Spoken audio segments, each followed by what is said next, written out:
Oh, you know what I love? Sports. I love sports. Sports. When It comes to Texas A&M. Where are you getting this information? Let me tell you. Welcome to TexAgs. I need to talk a little sports with you, Ags. David Nuño here with TexAgs Radio. Billy Lucci here on TexAgs Radio. Olin, Buchanan. Make a mistake. We're not going anywhere. This is going to be a great program, and we're building it into a great program. The best way for us to win is to do it together.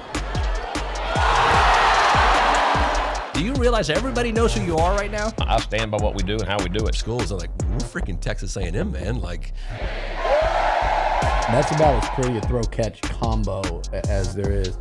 I saw the safety roll, the slot fade. I knew where I needed to put the ball.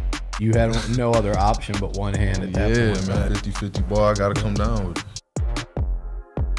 You know, if I'm betting on anybody, it's the Aggies.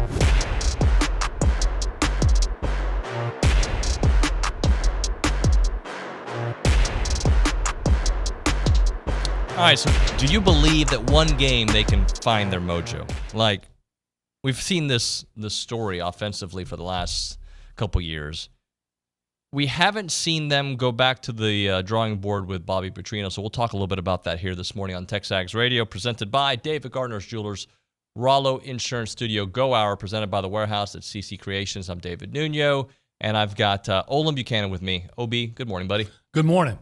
I'm letting you know right now. I can already hear I had it. a monster drink before the radio show started, so I can't be held responsible for anything else. No, I can't. By the way, Jet, I know you're listening.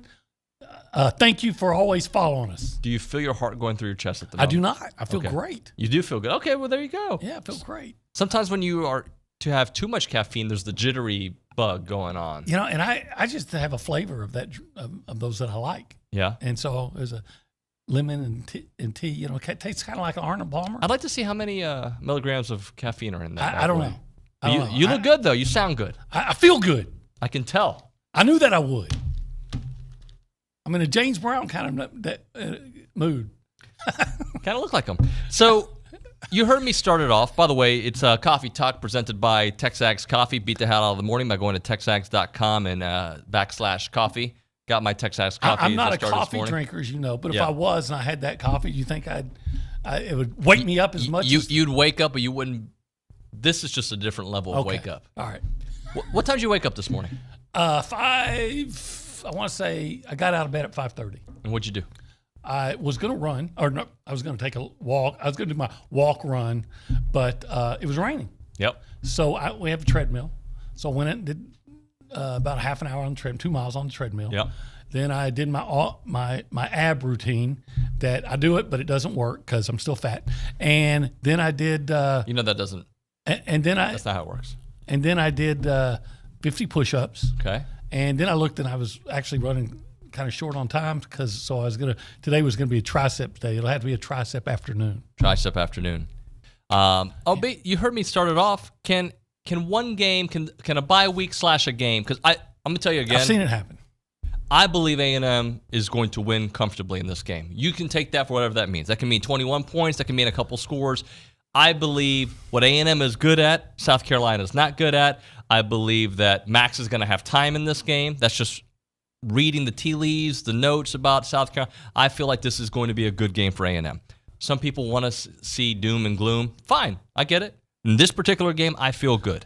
I think that A&M would beat a healthy South Carolina, and this is not a healthy South Carolina. I was reading about them just yesterday. Do you know Xavier Legette is questionable? Yeah. For this game? He's their best player.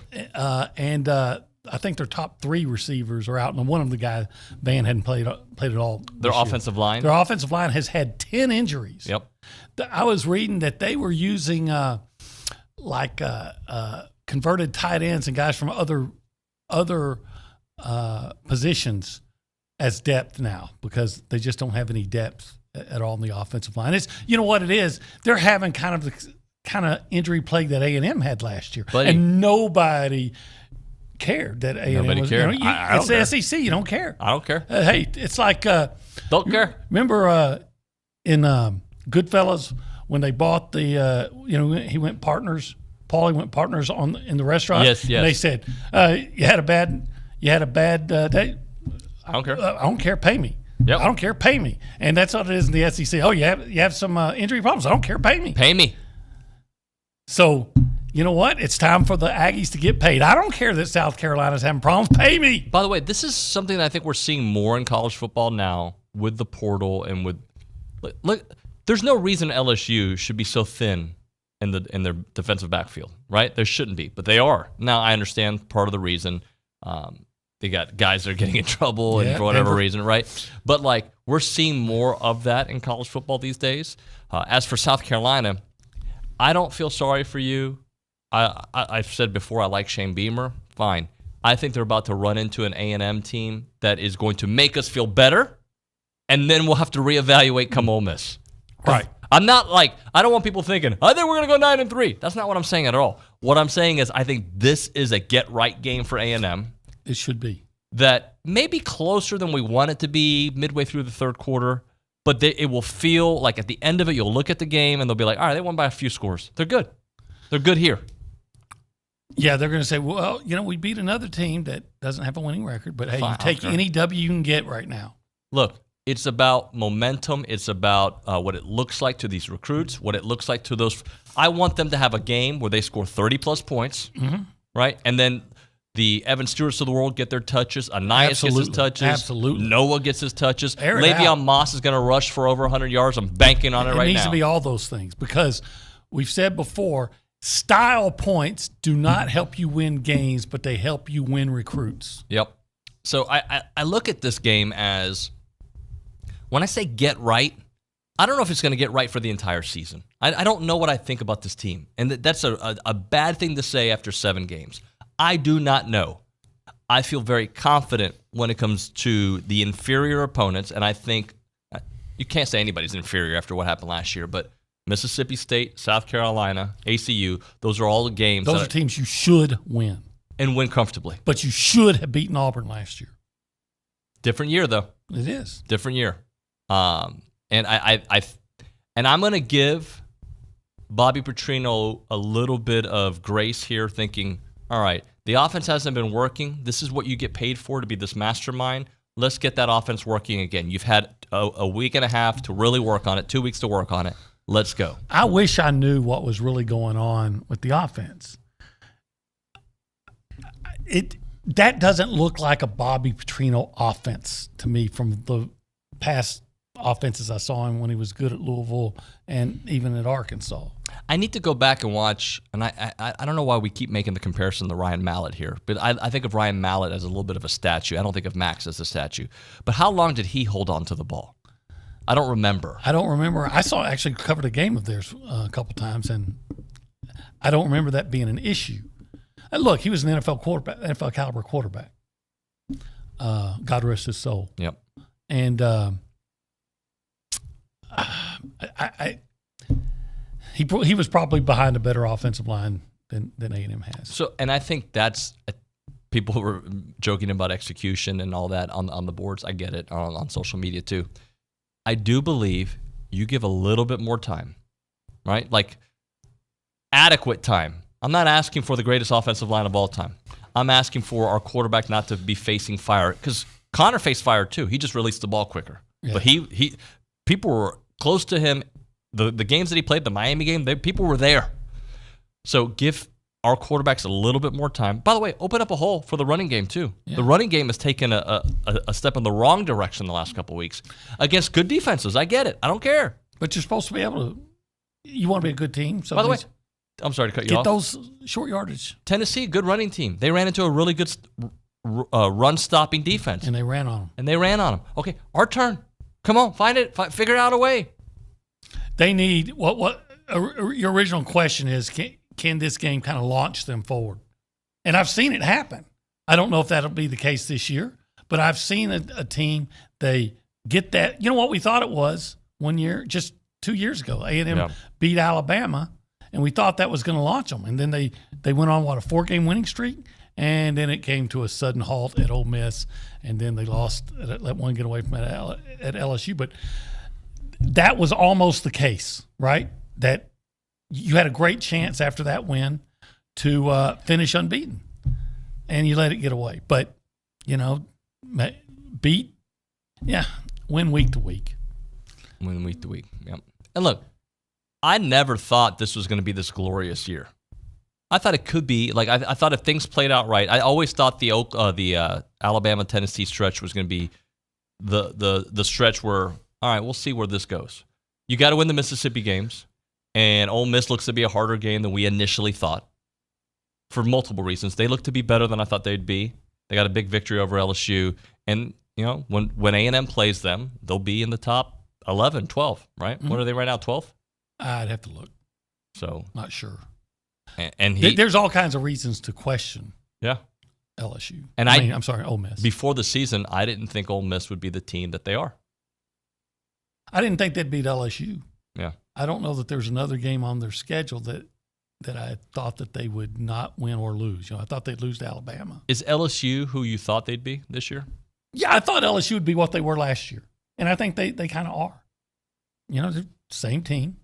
Now, the quarterback is playing even better than he did last year. I'll give him that. Quarterback's been phenomenal. But their defense, I think, is even a step back than it was last year. And then if they don't win the West, is it a step back on a down Alabama year? I say, quote, down Alabama year. I guess. I don't know, because now this year last year you beat Alabama on the last play of the game at home. Mm-hmm. If you're LSU. This year, you got to go there. So, I don't know. I still think they're about the same team they were last year, which is a good team and a dangerous team. So, going down the list in the West, who's gotten better, who's gotten worse, who's the same? Alabama? I think they're about the same. Okay. LSU? About the same. A&M? I think A&M's better than they were last year. Yeah. They didn't make a giant leap forward, but they have taken the strides forward. Okay. Auburn? I think they're better. Than last year? Yeah, they're better than last year. Arkansas? Worse. Worse. Mississippi State? Worse. Ole Miss is probably about the same. They might be better because they couldn't win those SEC games. At least they've won a big SEC game this year. They did. I'm not sure they won that game because they were better or because LSU's defense is worse. But okay, they're better. Ole Miss is, but Ole Miss, how many games did they win last year? Didn't they go 8? Did they win 10 last year? No, I don't think they won 10. I think they went I'd have to go back and look. I think they won 8 last year. I don't remember. It's Ole Miss. Yeah, you're right. They probably won 8 because they started off like 7-0. And then the only team they beat down the stretch was A&M because they started playing better teams, and they were like 1-4 in the last part of the season, and maybe they won their bowl game, so they probably finished 8 or 9 wins. Maybe they didn't even win their bowl game. I think they might have lost to a Big 12 team. They probably went 8-5. They lost their last 4 games. They went 8-5 to finish the year. 8-5. I think they're okay. They're maybe a little bit better than last year, but not a lot. Yeah. Of course, are they playing? Have they played LSU and Alabama? I just wonder how good they're going to finish. Yeah, I mean that's the question. And if A&M goes on the road next week and takes care of business, which is still it's a huge if. Like if you were to ask me today, I'd say no. I don't think they win that game next week. Well, what have you seen them on the road that make you say they would? And I'm the same guy telling you I think they're going to win convincingly against South Carolina. Does that say more about South Carolina or more about A&M? Well, I think it's what you've just seen from A&M. A&M's typically been pretty good at home. And they've typically been pretty bad on the road. Yeah. If you want to be a part of the conversation this morning, you can do it multiple ways. You can call us or you can text us, 979-693-1150 and 979-693-1150. That is the phone number to TexAgs Radio. Let's go around the room and say hello to the people. We go behind the glass, and I think we're allowed to say hi to Nick Savage this morning. Nick, good morning, buddy. Yes, you are. Howdy. Good morning, y'all. Howdy, bud. Luke started the show, but he'll come back later. But he's been doing a great job in my spot. But you've been training him because we have a big road show tomorrow. That's what I was going to say. That's what's on my mind. We got another remote show on the road at the Angry Elephant in South College Station. So come hang out with us. David, OB, you'll be there. Billy, the McKinney brothers, Bronny, Kay, Richard, anyone. Man. TexAgs will be out there. Also, CC Creations will be out there selling some TexAgs merch, so come grab some of that. And we had a good showing last time, but I think we are going to make it a little bit better and more interactive for y'all this time around. So we might have some coffee to bring tomorrow too, coffee, right? Yeah, there might be some coffee bags out there for you as well. So, yeah, come hang out with us. Tomorrow's really all Bicep Radio. with the McKinney brothers. That's real especially- biceps. And yeah. you Well, and Luch You guys- and Brian Broniger and Kay Nagley. Maybe Leanna's going to show up. You guys give me a lot of credit. I'm busting out. Well, you are definitely busting out. Figurine Champ wants to know if you're going to be there. No, we're going to keep OB in the studio and do the show without him. I'll definitely be there because it's close to my house. Maybe you should ask your neighbor, Joni Taylor, to come by because we talk all biceps. Joni is jacked. Joni is jacked. Yep, just getting ready for Joni. a season. By the way, Buzz Williams is going to start joining us. Buzz is jacked. Everybody in College Station seems to be jacked these days. Sounds like we just need to have a deadlift competition Yeah. on the stage there at the Angry Maybe Elephant. everybody should just get oiled up before the show. Hey now.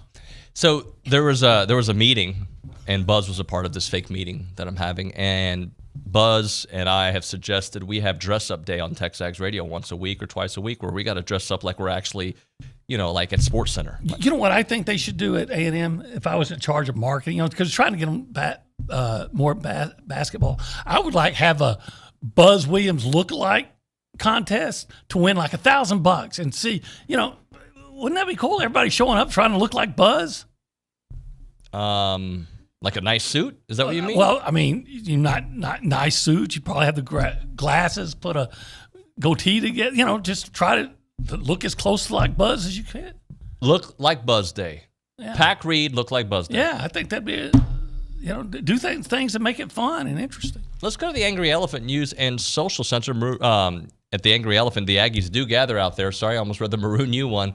Good morning, Leanna Davidson. How are you? Good morning. I'm doing well. I want to start with some results from the Pan American Games, if that's okay, David.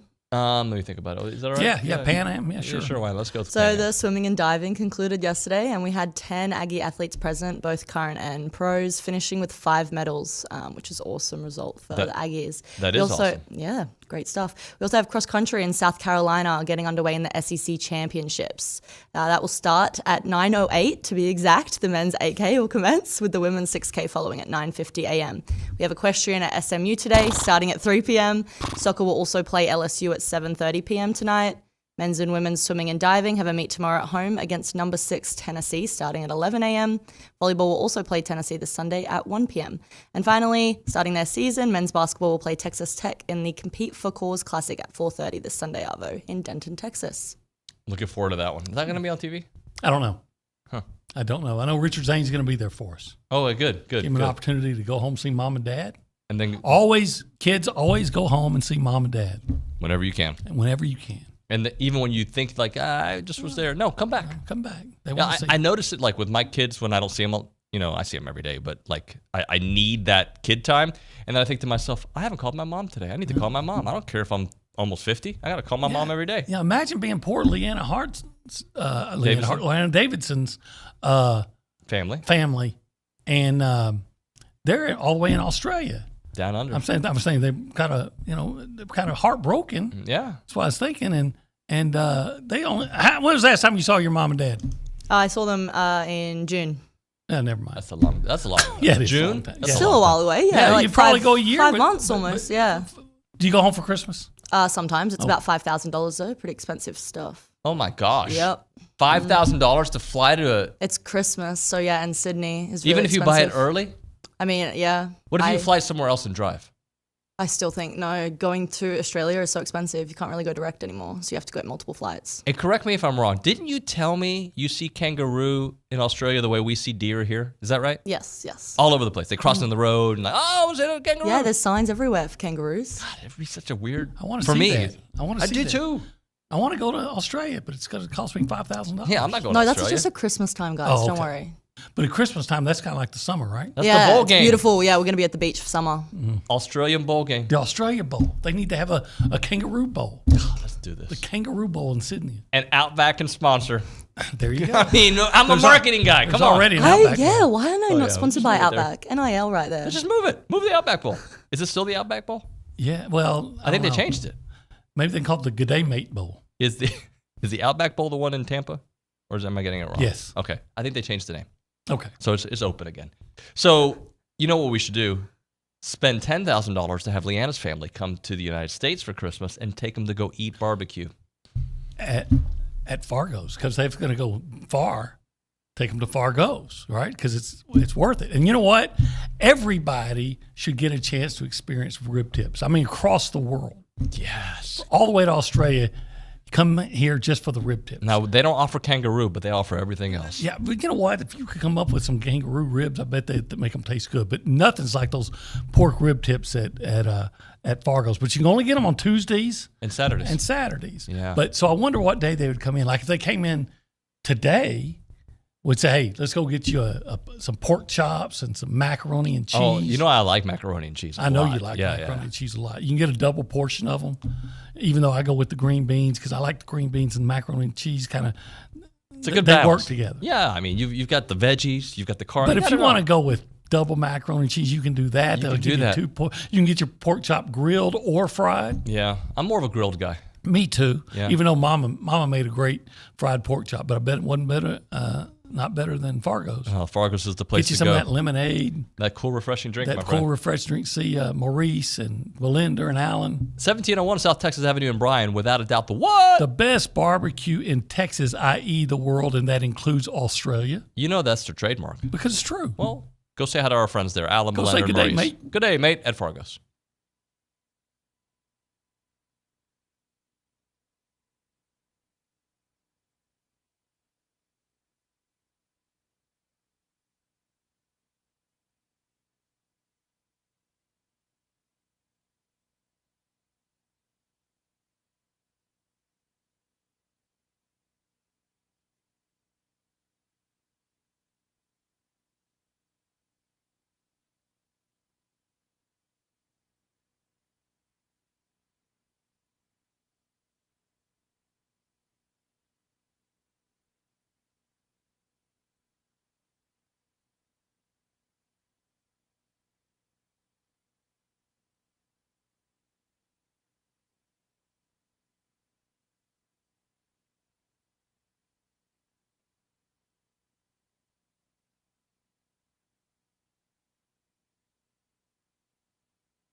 It is TexAgs Radio. We are presented by David Gardner's Jewelers in the Rollo Insurance Studio. The difference is real. They're the official insurance provider of TexAgs Radio, an independent insurance company built around educating you on exactly what you're paying for, doing the shopping for you so that you can accomplish all of your insurance goals. Call them up at 888-44-ROLLO or go to rolloinsurance.com. It is the Go Hour presented by the Warehouse at CC Creations. OB, I think we got to pay some bills and do the Heisman Watch, brought to you by Shurtleff Law Firm.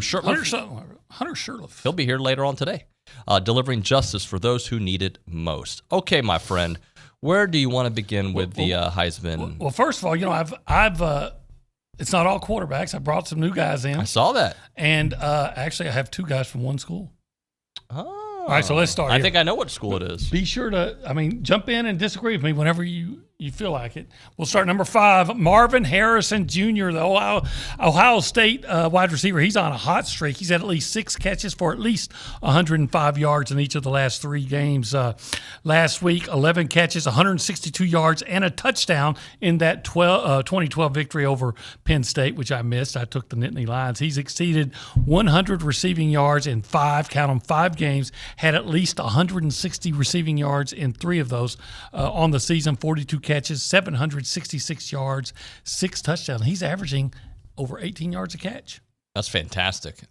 He's a big deal. Yeah. This next one, I'm intrigued by. Yeah, just one of the neighbors, Malik neighbors, LSU wide receiver, leads the nation in receiving yards, 981 yards on 56 carries. That's 17.5 yard average per catch. He also has 9 touchdowns. He's had more than 100 receiving yards in 5 games. That includes last week, 4 catches for 121 yards in that blowout of Army. No fewer than 67 receiving yards in any game this season. OB, he's having the kind of year that I wished upon Evan Stewart. We kind of envisioned that for Evan. Right? Like, not necessarily would make it to New York, right? But, like, just every once in a while, he and Connor would be in the discussion. Mm-hmm. And Connor was moving in that direction, right, just to be at least in that discussion. I kind of had envisioned Evan having that kind of year, or like, okay, maybe next year. He's capable. They just got to open it up for him. Yep. Number 3, Jordan Travis, Florida State quarterback. He's only 39th in the nation in passing, but it's not about stats with him. He's led the Seminoles to victory over number 15 LSU, number 20 Duke, as well as Clemson. He's passed for 268 yards and 2 touchdowns and rushed for 62 yards and a touchdown. That's accounting for 3 TDs in that 38-20 victory over Duke last week. He threw a touchdown pass and ran for a score in the 4th quarter of that come-from-behind victory. Overall, 1,750 yards passing, 15 touchdowns, 176 yards rushing, 5 touchdowns. Pretty good deal. Look, as long as they stay undefeated, he's going to be in that top 3. If LSU, well, I'll let you get through the 5. All right, let's talk about. I had to drop a guy. Yeah, he was number 1 last week. Michael Penix, the Washington quarterback. Hey, his numbers weren't bad in that 15-7 victory over Arizona State last week. He passed for 275 yards. That's fine. No touchdowns, though, and he threw 2 interceptions. The Huskies were saved by an 89-yard pick 6. And that shows that Penix couldn't even lead the Huskies to a touchdown. Overall, he still leads the nation with 2,576 passing yards. He's thrown 25 touchdowns and 5 interceptions. That's phenomenal stats. Your number 1 guy keeps putting up big numbers. And yes, last week was what? Army. Yeah.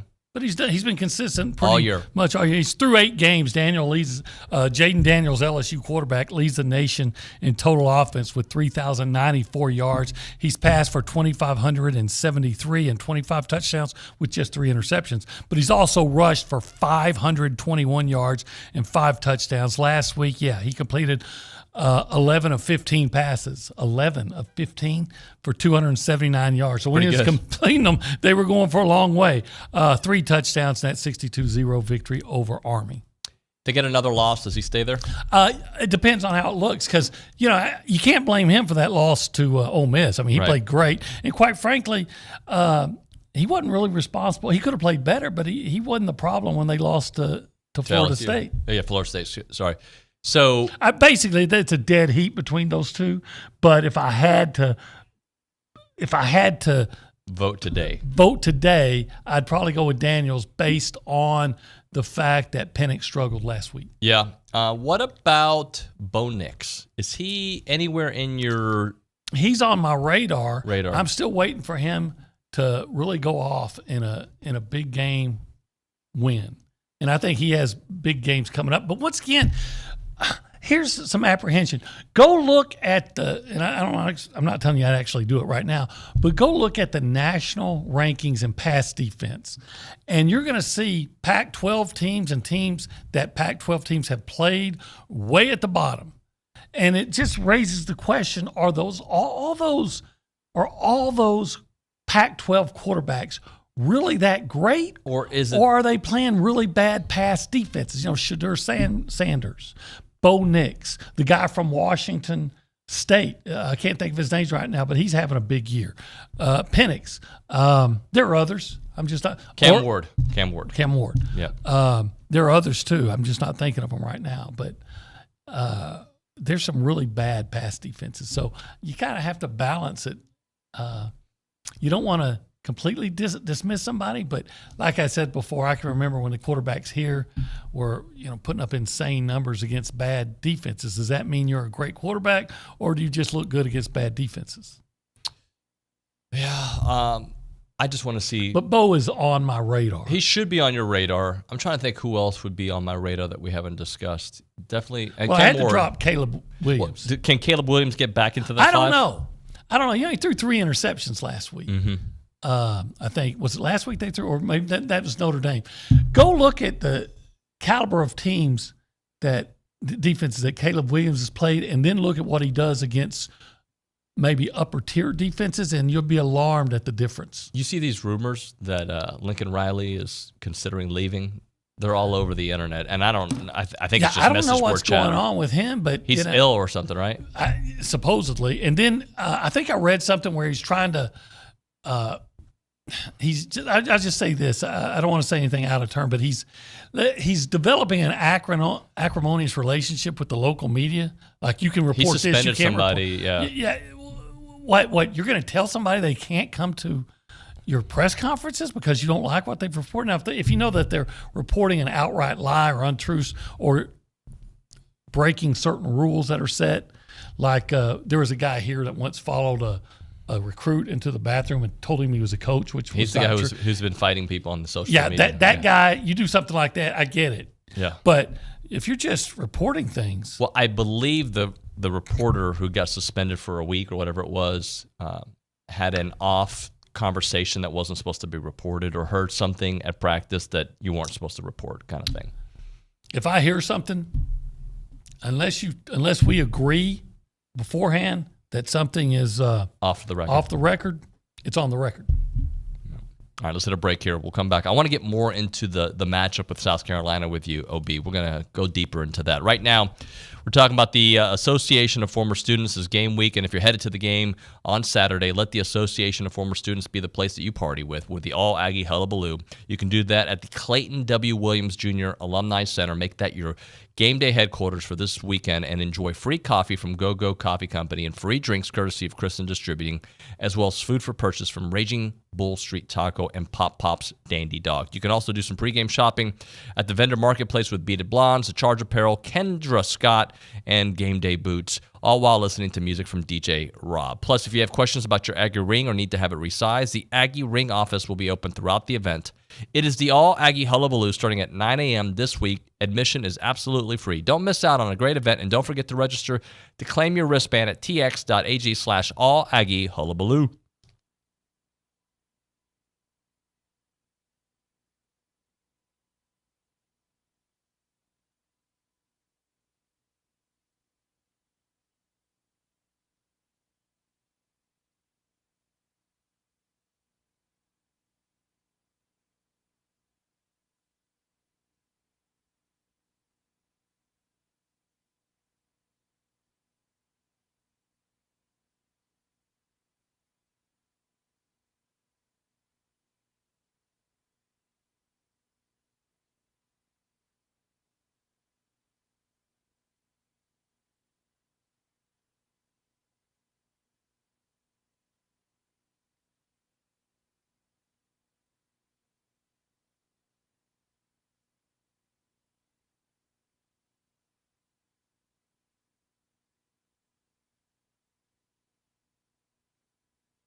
All right, we're back. TexAgs Radio, presented by David Gardner's Jewelers, Rollo Insurance Studio, Go Hour, presented by The Warehouse at CC Creations. OB, I'm going to give you just a couple things to consider here. All right. A&M is 11th in rushing in the SEC. Yeah, that sounds about right. That's not typically what we think about an A&M team, really ever. But like, they should be better than that. I think they have running backs that everybody would want. I know what Alabama wanted Le'Veon Moss. Yep. And everybody wanted Ruben Owens. Owens. Ruben Owens, everybody wanted him. And I believe everybody wanted Amari Daniels too. Yeah, I like him. So, but it's not about the running backs. I don't think, right? I don't think so either. It's about opening holes. Right. It's about blocking the guy in front of you. I say that to you. A&M's 11th in rushing, about 132 yards a game in the SEC. South Carolina, their run defense is 11th in the SEC. 11 versus 11. 11 versus which 11 is going to be better? I think A&M. I really do. I think do too. Because we just talked about. I think A&M has talented running backs. Now, give them a little bit of room, and you see Amari Daniels go 79 yards against Auburn. Yep. You see, we've seen Le'Veon Moss rip off 30-yard gains against Arkansas and Auburn, I think maybe not Auburn, but Arkansas had a long run against somebody else. Just give them a little bit of room. Give them a little room, and they will operate. I'm trying to get all the rest of the SEC rush stats. I'm just waiting on Ruben Owens. Ruben, he's a play away, man. But I've been saying that for weeks now. I remember, who was it? It's all they threw a little swing pass to him against, I don't know if it was Arkansas or Auburn or somebody, and he just stepped out of a tackle and turned into a long. They picked up a 3rd and short against Miami when they threw it to him, and he turned into like a 24-yard gain. So I'm going to give you another thing to consider here, OB. The Gamecocks get around 2 sacks a game. That's all. That's it. They don't get to the quarterback very often. What has really plagued A&M the last few weeks? Yeah, protect the quarterback. Give him time. And if you give him time, then you're looking at a South Carolina secondary that's, I think, 126th in the nation in pass defense, even though I think they didn't give up a ton of yards last week against Missouri, which was somewhat surprising. That was surprising. But Missouri ran well. So what I'm saying is there's a reason I feel optimistic. I'm not going to allow the last 2 weeks to completely derail what I think of the talent across the street, right? The last couple of weeks have been not good. But I do recognize the level of defense they have gone against, and this is not the level of defense. They will not face that level of defense the rest of the way. Ole Miss is not a bad defense, but they're not what Tennessee and Alabama is.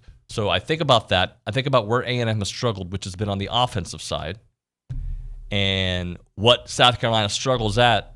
I think A&M can do well against. Well, yeah, I think, again, on paper, you look it up and you can say, all right, the matchups are favorable to A&M.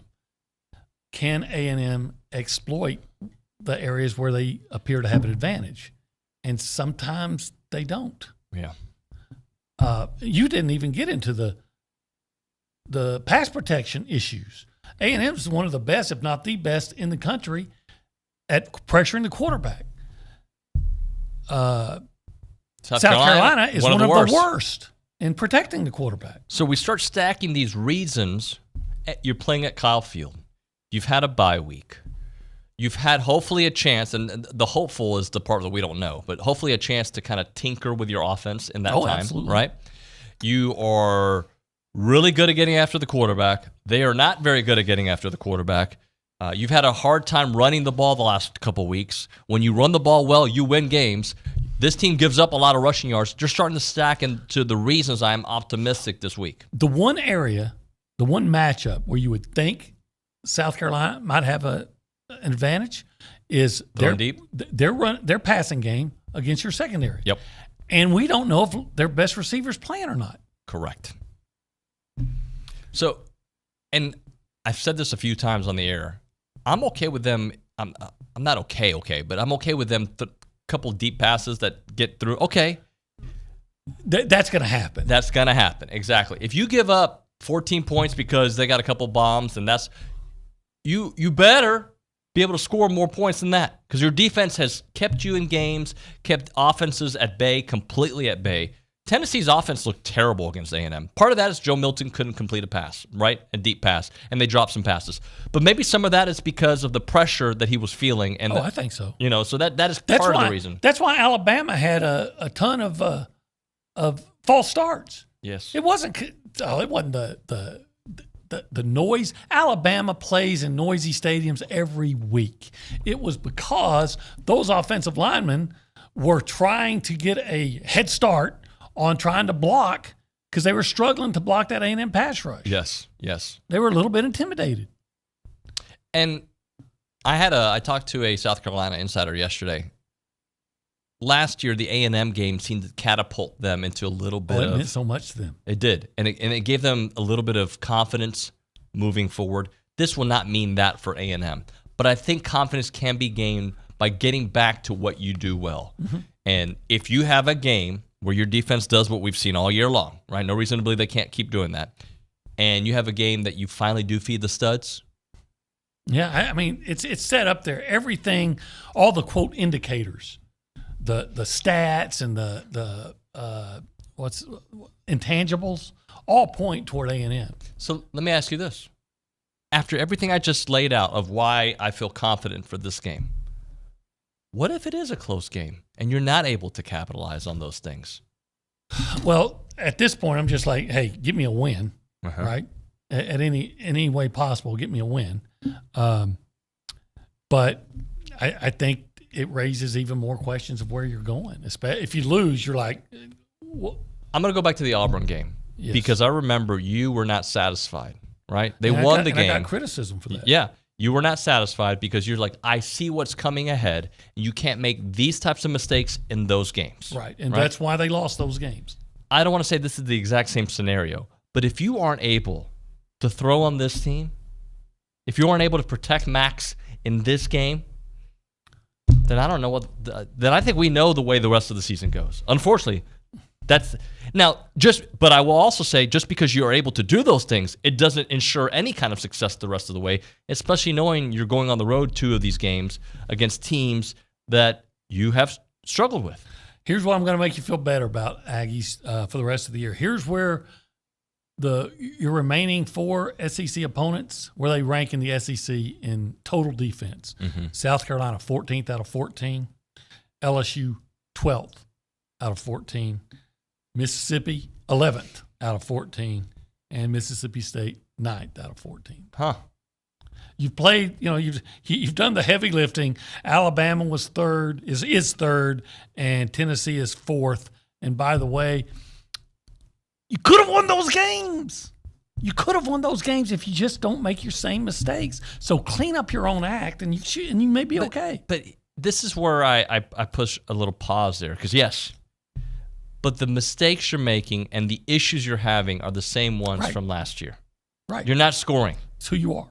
Well, and you're not scoring a lot of times because of your own mistake. Jimbo talks about not getting first downs on 3rd and 1 because a lineman goes the wrong way on a play. Well, what? I mean, I know sometimes you make mistakes, but when it's 3rd and 1, when you should be more dialed in, you're going the wrong way. Drew on the YouTube page. It's funny that that's the case because it's been 6 years. How long does it take for you to realize it's not going to work? Buddy, that's not where we're at right now. We're at a point they got to try to make this week work. It worked 3 years ago. It did. And again, that team got exceptional blocking. It did. And they had really good running backs behind them. That's why, figure that out. That part of it out, I feel like it's the gateway to utopia, right? If you figure out how to block, I'm sorry.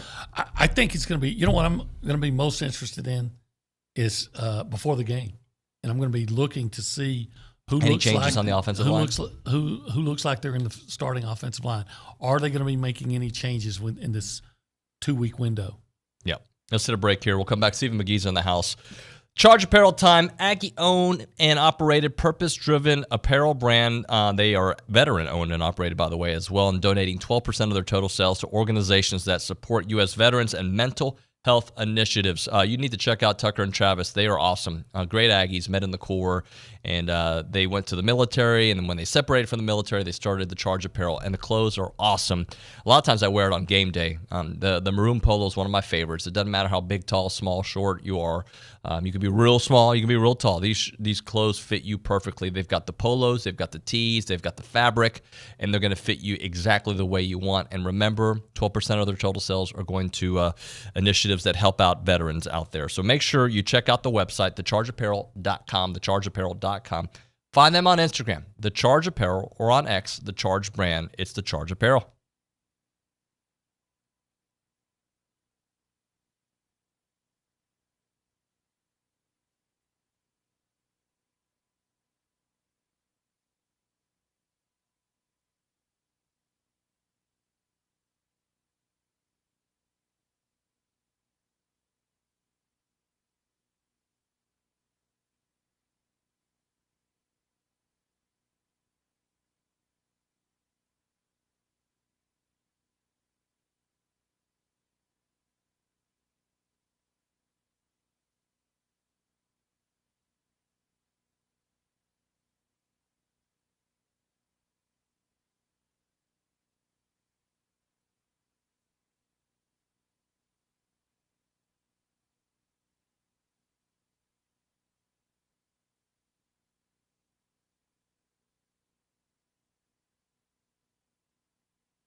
Are we going to get a little optimism here? TexAgs Radio presented by David Gardner's Jewelers, Rollo Insurance Studio. Stephen McGee is in studio, our QB1, Paragon Financial's best.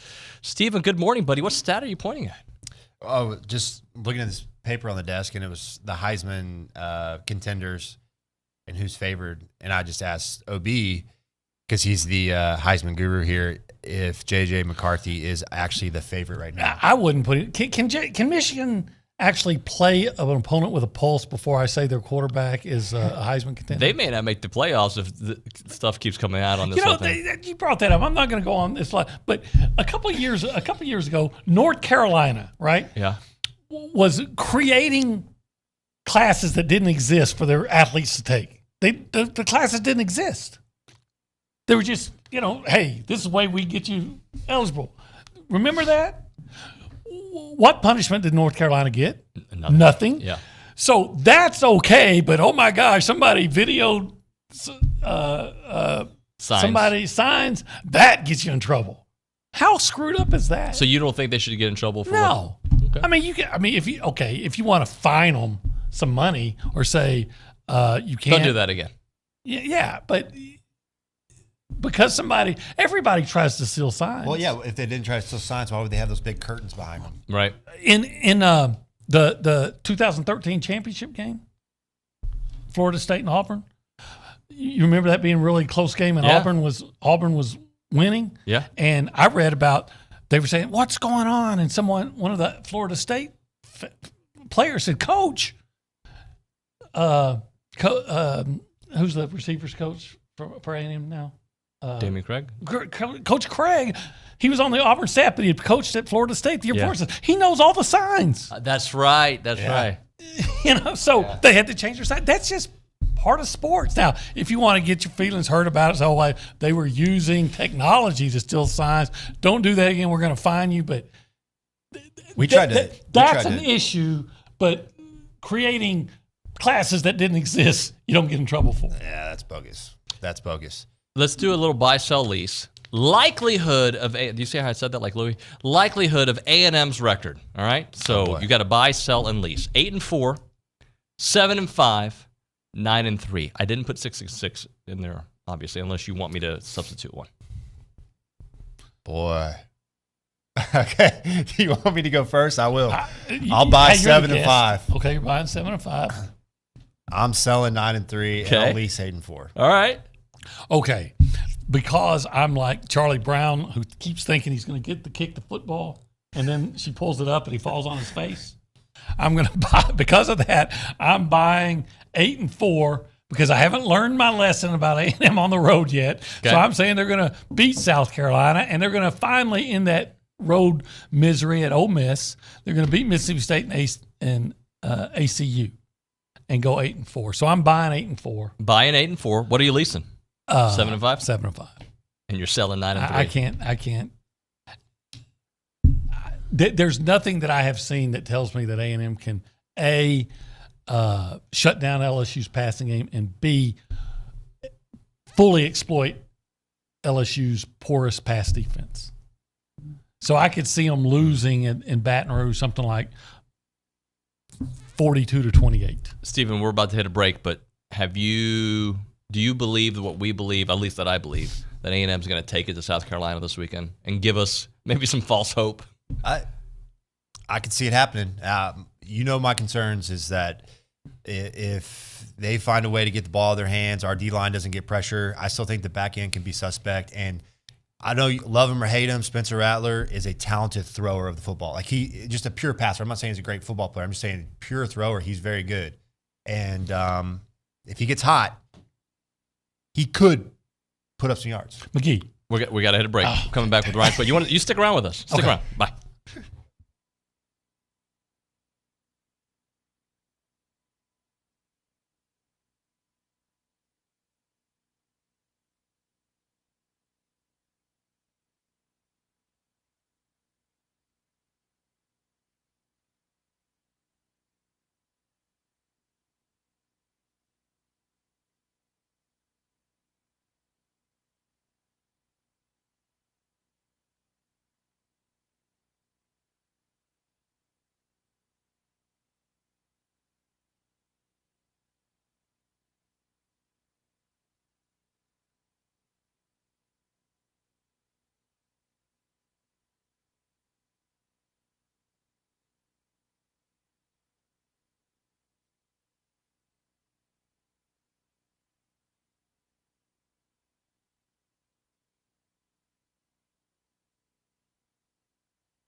You 4?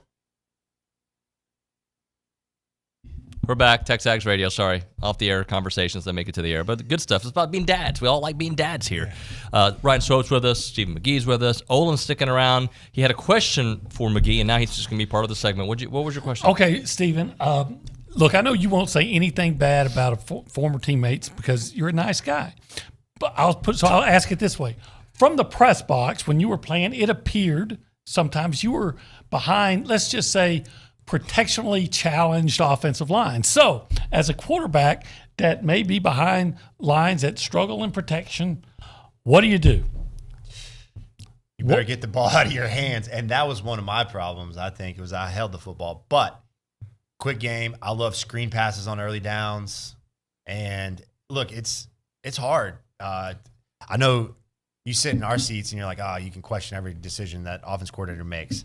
In hindsight, whatever they did, if it didn't work, you can say, well, it's very easy. Like, clearly you shouldn't be doing that. But I love screen passes on early downs when defenses are trying to tee off and get home on the quarterback. And I don't like 5 and 7 step passes early in a drive. Why? Well, you got a fresh defensive line out there. They're ready to tee off and get home on a quarterback. He's sitting on X marks the spot, and you're trying to hold the football in the pocket to try to get something downfield. I like quick game. I like easy completions, get the drive started, get a little momentum. And then on plays 6, 7, 8, 9, now is when you take your shot, right? That, I don't know. Is that fair? You're speaking good language over there. I think McGee is obviously he's a quarterback. He knows what he's talking about. But as a receiver, I mean, momentum's huge. And so what I've seen a lack of is just getting the ball to our playmakers in space quickly. Right.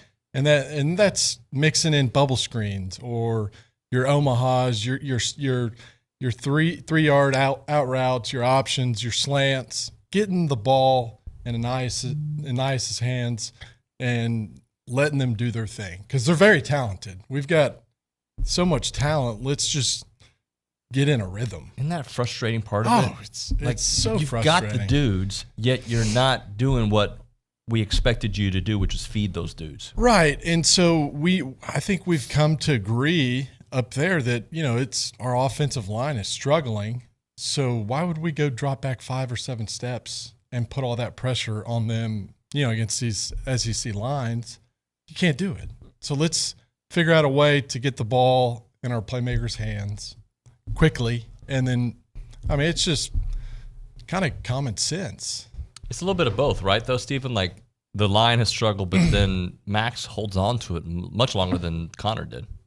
Yes. Yeah, I would agree. That's one of Connor's strengths, and I think it's one of Max's weaknesses.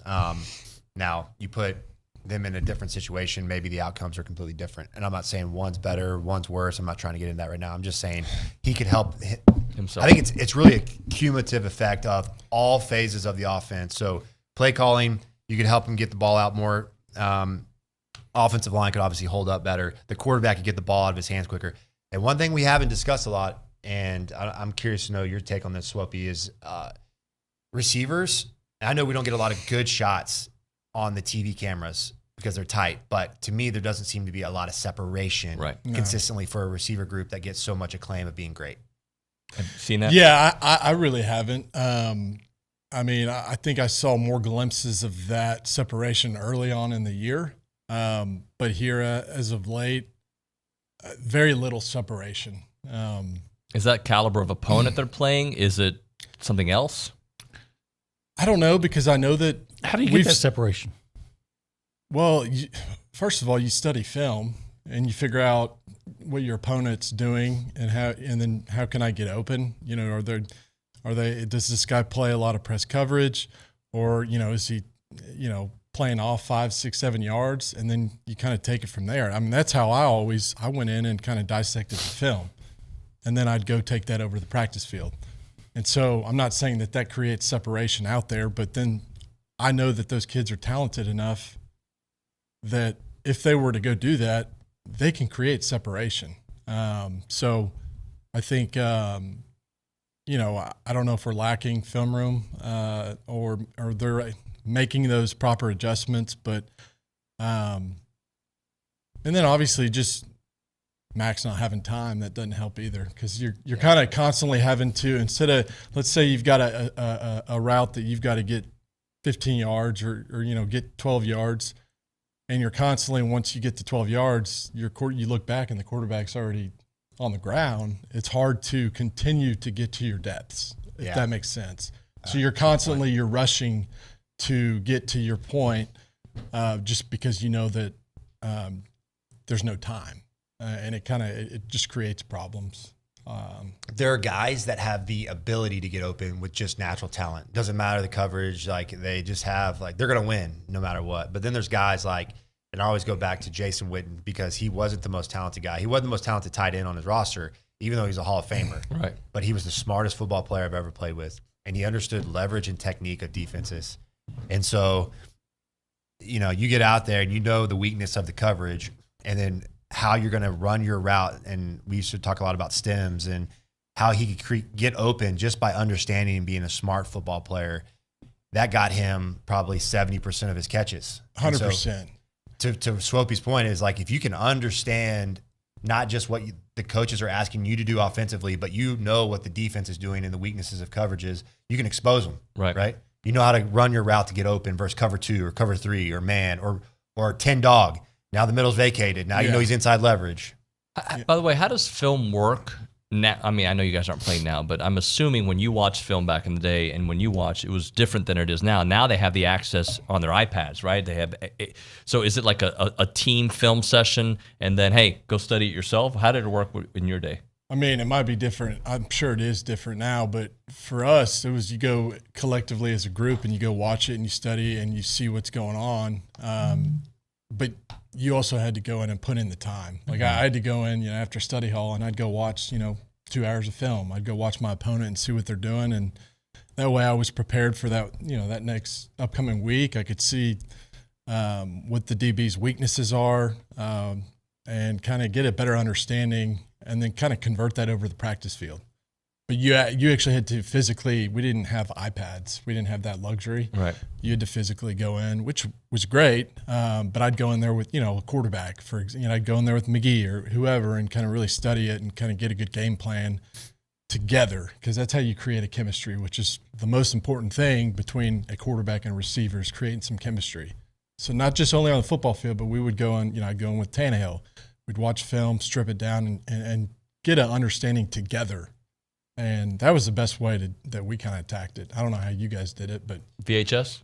Yeah, VHS, DVD. Everyone's got to throw that joke in there. Yeah, absolutely. All the above. There's no excuses nowadays to not watch enough tape. Yeah. Because you have it readily. It's on the cloud. Yeah, I know. And it's all broken down for you. Right? You have all these systems now that can say, okay, here's every 3rd and 2 clip. It's just done instantly.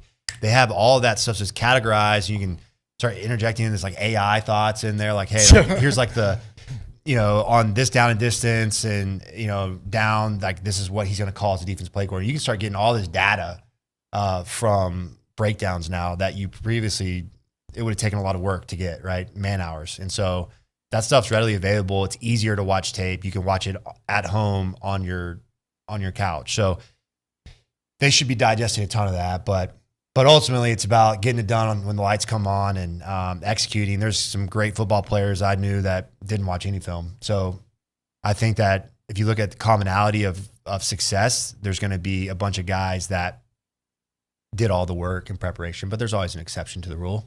Is there anything that you all are seeing from Max, and we may have to go back to the Arkansas and Auburn game, but that you like? What do you like from what you've seen from Max this year? I love that he competes. He's a tough cookie, man. That kid stands in there and he is diving for extra yards and he cares. You can tell he's a smart football player, and he can make some throws. He's a talented thrower. Yeah. No, I think Max is, we got to give him some time. And then I think it goes back to those 2-3 step quick slants, your bubble screens, and get the ball out of his hands. And just kind of, and getting a tempo. I just still think that our offense is so lethargic, the way that we move and walk to the line and look over at the play caller and then look, and the receiver's hands are in the air going, what am I doing? What am I doing? It's like, what are we doing, guys? I mean, and so I would love to see tempo, just go, go, go, go, go. I mean, and I feel like I got to go back to early on in the season. We actually had a 2-minute drill and we looked really good. And I think obviously Connor was the quarterback, but we moved right down the field. I hadn't seen that. As a quarterback, I love 2-minute drill because it takes out the thinking. You're just ripping and ripping, right? You're not like, the defense is too high. Oh, no, they're coming down single high. I now got to throw it. Or, we have a run play call. No, here comes the safety late. No, it's just call it and run it and go and just go. Play fast. And then 100%. If the defense adjusts, just make a guy miss, right? Well, I think that goes back to the receivers not creating separation too, because now these guys are overthinking, overprocessing this game. Let's just let them be athletes and go. I mean, what are your thoughts? I wonder if the defensive backs understand that if the guys you're facing understand that this team has a hard time in pass protection. So I can, you talk about not getting separation, I can overplay like the short routes. 100%. Yeah. So maybe that's part of the separation issues. I also wonder if, as a quarterback in this situation, when the let's call it the pass protection erratic, right? Do you get to like, okay, I'm going to go progression, 1 no, 2 no, 3 no, run. Should you just go there? If it's not, I look for there, take off and do the best. Or throw it away. Don't ask McGee that That's question. why. Well, it's there's never a one size fits all scenario, because there's times when the pocket's great and you just sit in there. I think you go through your read and you do exactly despite how the protection is, but you got to know internally every snap you take that you have a clock and your feet are your clock. And so the more hitches you take in the pocket, the quicker it is you got to go take off, right? So we always say 5-step timing or 7-step timing. Once you're on the second hitch, so you have your first read, it may be on no hitch. Your second read is 1 hitch, and then now you're moving to your back, right? So your back is always the 2-hitch throw, and he's the check down. And so you're already taught innately that you're going to be moving to the back to make that final throw. And so if you're already on 2 hitches and you haven't taken off, you should know internally, like, this is where bad things happen. Even if the guy comes open, things happen bad in the back end. Another linebacker comes in the picture, you're throwing late across the middle, it's a pick. Because there's things that you can't see when you get late in the progression. So, yes, OB, I was asking that trusting the because clock. if you'll remember one play against Tennessee, they were I think they had like a 3rd and 10 at the Tennessee 18. And I thought Max had a chance to run. Now, to get the first down, he would have had to make one guy miss. Yeah. And maybe if he starts to run as people converge, maybe somebody pops open. But when he started to run, you'll remember but he waited too long, I thought, and then he tripped over, I think it was Basantes' leg, and they ended up kicking a field goal, right? Do you remember that play? And I thought earlier he had an opportunity to take off and didn't take it. And I just wonder if you're to the point now, because you say, hey, go a little quicker through your progressions. If it's not there, just take off. Especially man coverage is the opportunity for a quarterback to run, right? Because everyone clears out of there. They're all running with the receivers. Go. How about aggressive play calling, changing up? Like we always point at the end of the halves, like should they go for it? But I'm just saying an overall change in the way they go about their business, taking more chances. We haven't seen that. Would you like to see more of that? I would. I think we've become way too predictable in our offense and our play calls. I'd love 4th and 1. Yeah, I know. It's 3rd. It makes me sick, man. I mean, third and short and 4th and 1. We should be a lot better than that. 9 of 22. Is that the stat? I looked it up, and if my what is the if my math wasn't wrong, I looked for what they did on 3rd or 4th and 2 or less. So 3rd and 2, 4th and 2, 4th and 1. 22 opportunities. And I came up with 22 opportunities, and that didn't include the 2 plays where they got penalties. And I have them going 9 of 22 against Power 5 opponents, because you should be good against the New Mexicos and those. So against the Power 5, I had them, if my addition was right, I didn't go to A&M, so it might not have been, but I had it 9 of 22 success rate. How many of those, like, did you look into how many times we ran the ball and passed the ball? I have it, Look, I can remember, you might remember one of the passes. It was 3rd and I think 2, maybe 1 against Auburn. And earlier in the game, they tried to run it and they didn't get it. So that's on 3rd and 1 or 2. They tried a quick pass to the new kid, Ja'Day Walker. Ja'Day. But he was running it looked like a go route, and so the plant. It was off. Yeah, they were off. So you remember that play, right? I do. And now, to be fair, when I say this 9 of 22, 2 of those failures were at the very end of the game against Arkansas, so it didn't matter. Sure. So you got to be fair about it. Yeah, true. But that's not. Yeah, we should be better. I would think that you should be around 75% on 3rd and 2 instead of around less than 50%. Yeah. I would be curious what the conversion success rate is on 3rd and 1 or 2. Well, it's going to be higher than that, but I would say 60%. And I'm an old guy, get off my lawn, cantankerous, and old fashioned. And I'm frustrated about that game against Tennessee when they didn't get the 4th down, because I thought the quarterback sneak was just wide open, asking to be taken. Yeah. And why? And you were under center, but they go under center, Steve. And I wonder what you would think about this. And I'm watching that play because I thought a sneak was coming. And at first, the Bryce, the center, was not covered. There was a tackle to, he was over, I guess, the right guard. No, the left guard. And A&M took, they're moving things around and things like that. And so the guy, the tackle eventually shifted over the guard. But at first, for like 5 or 6 seconds, you had a center right up. And I always heard just tap the center. He knows first down goes, it's first down, because you needed less than a yard on that play. Sometimes I think they make it harder than it has to be. Yeah, 100%. Yeah, and I think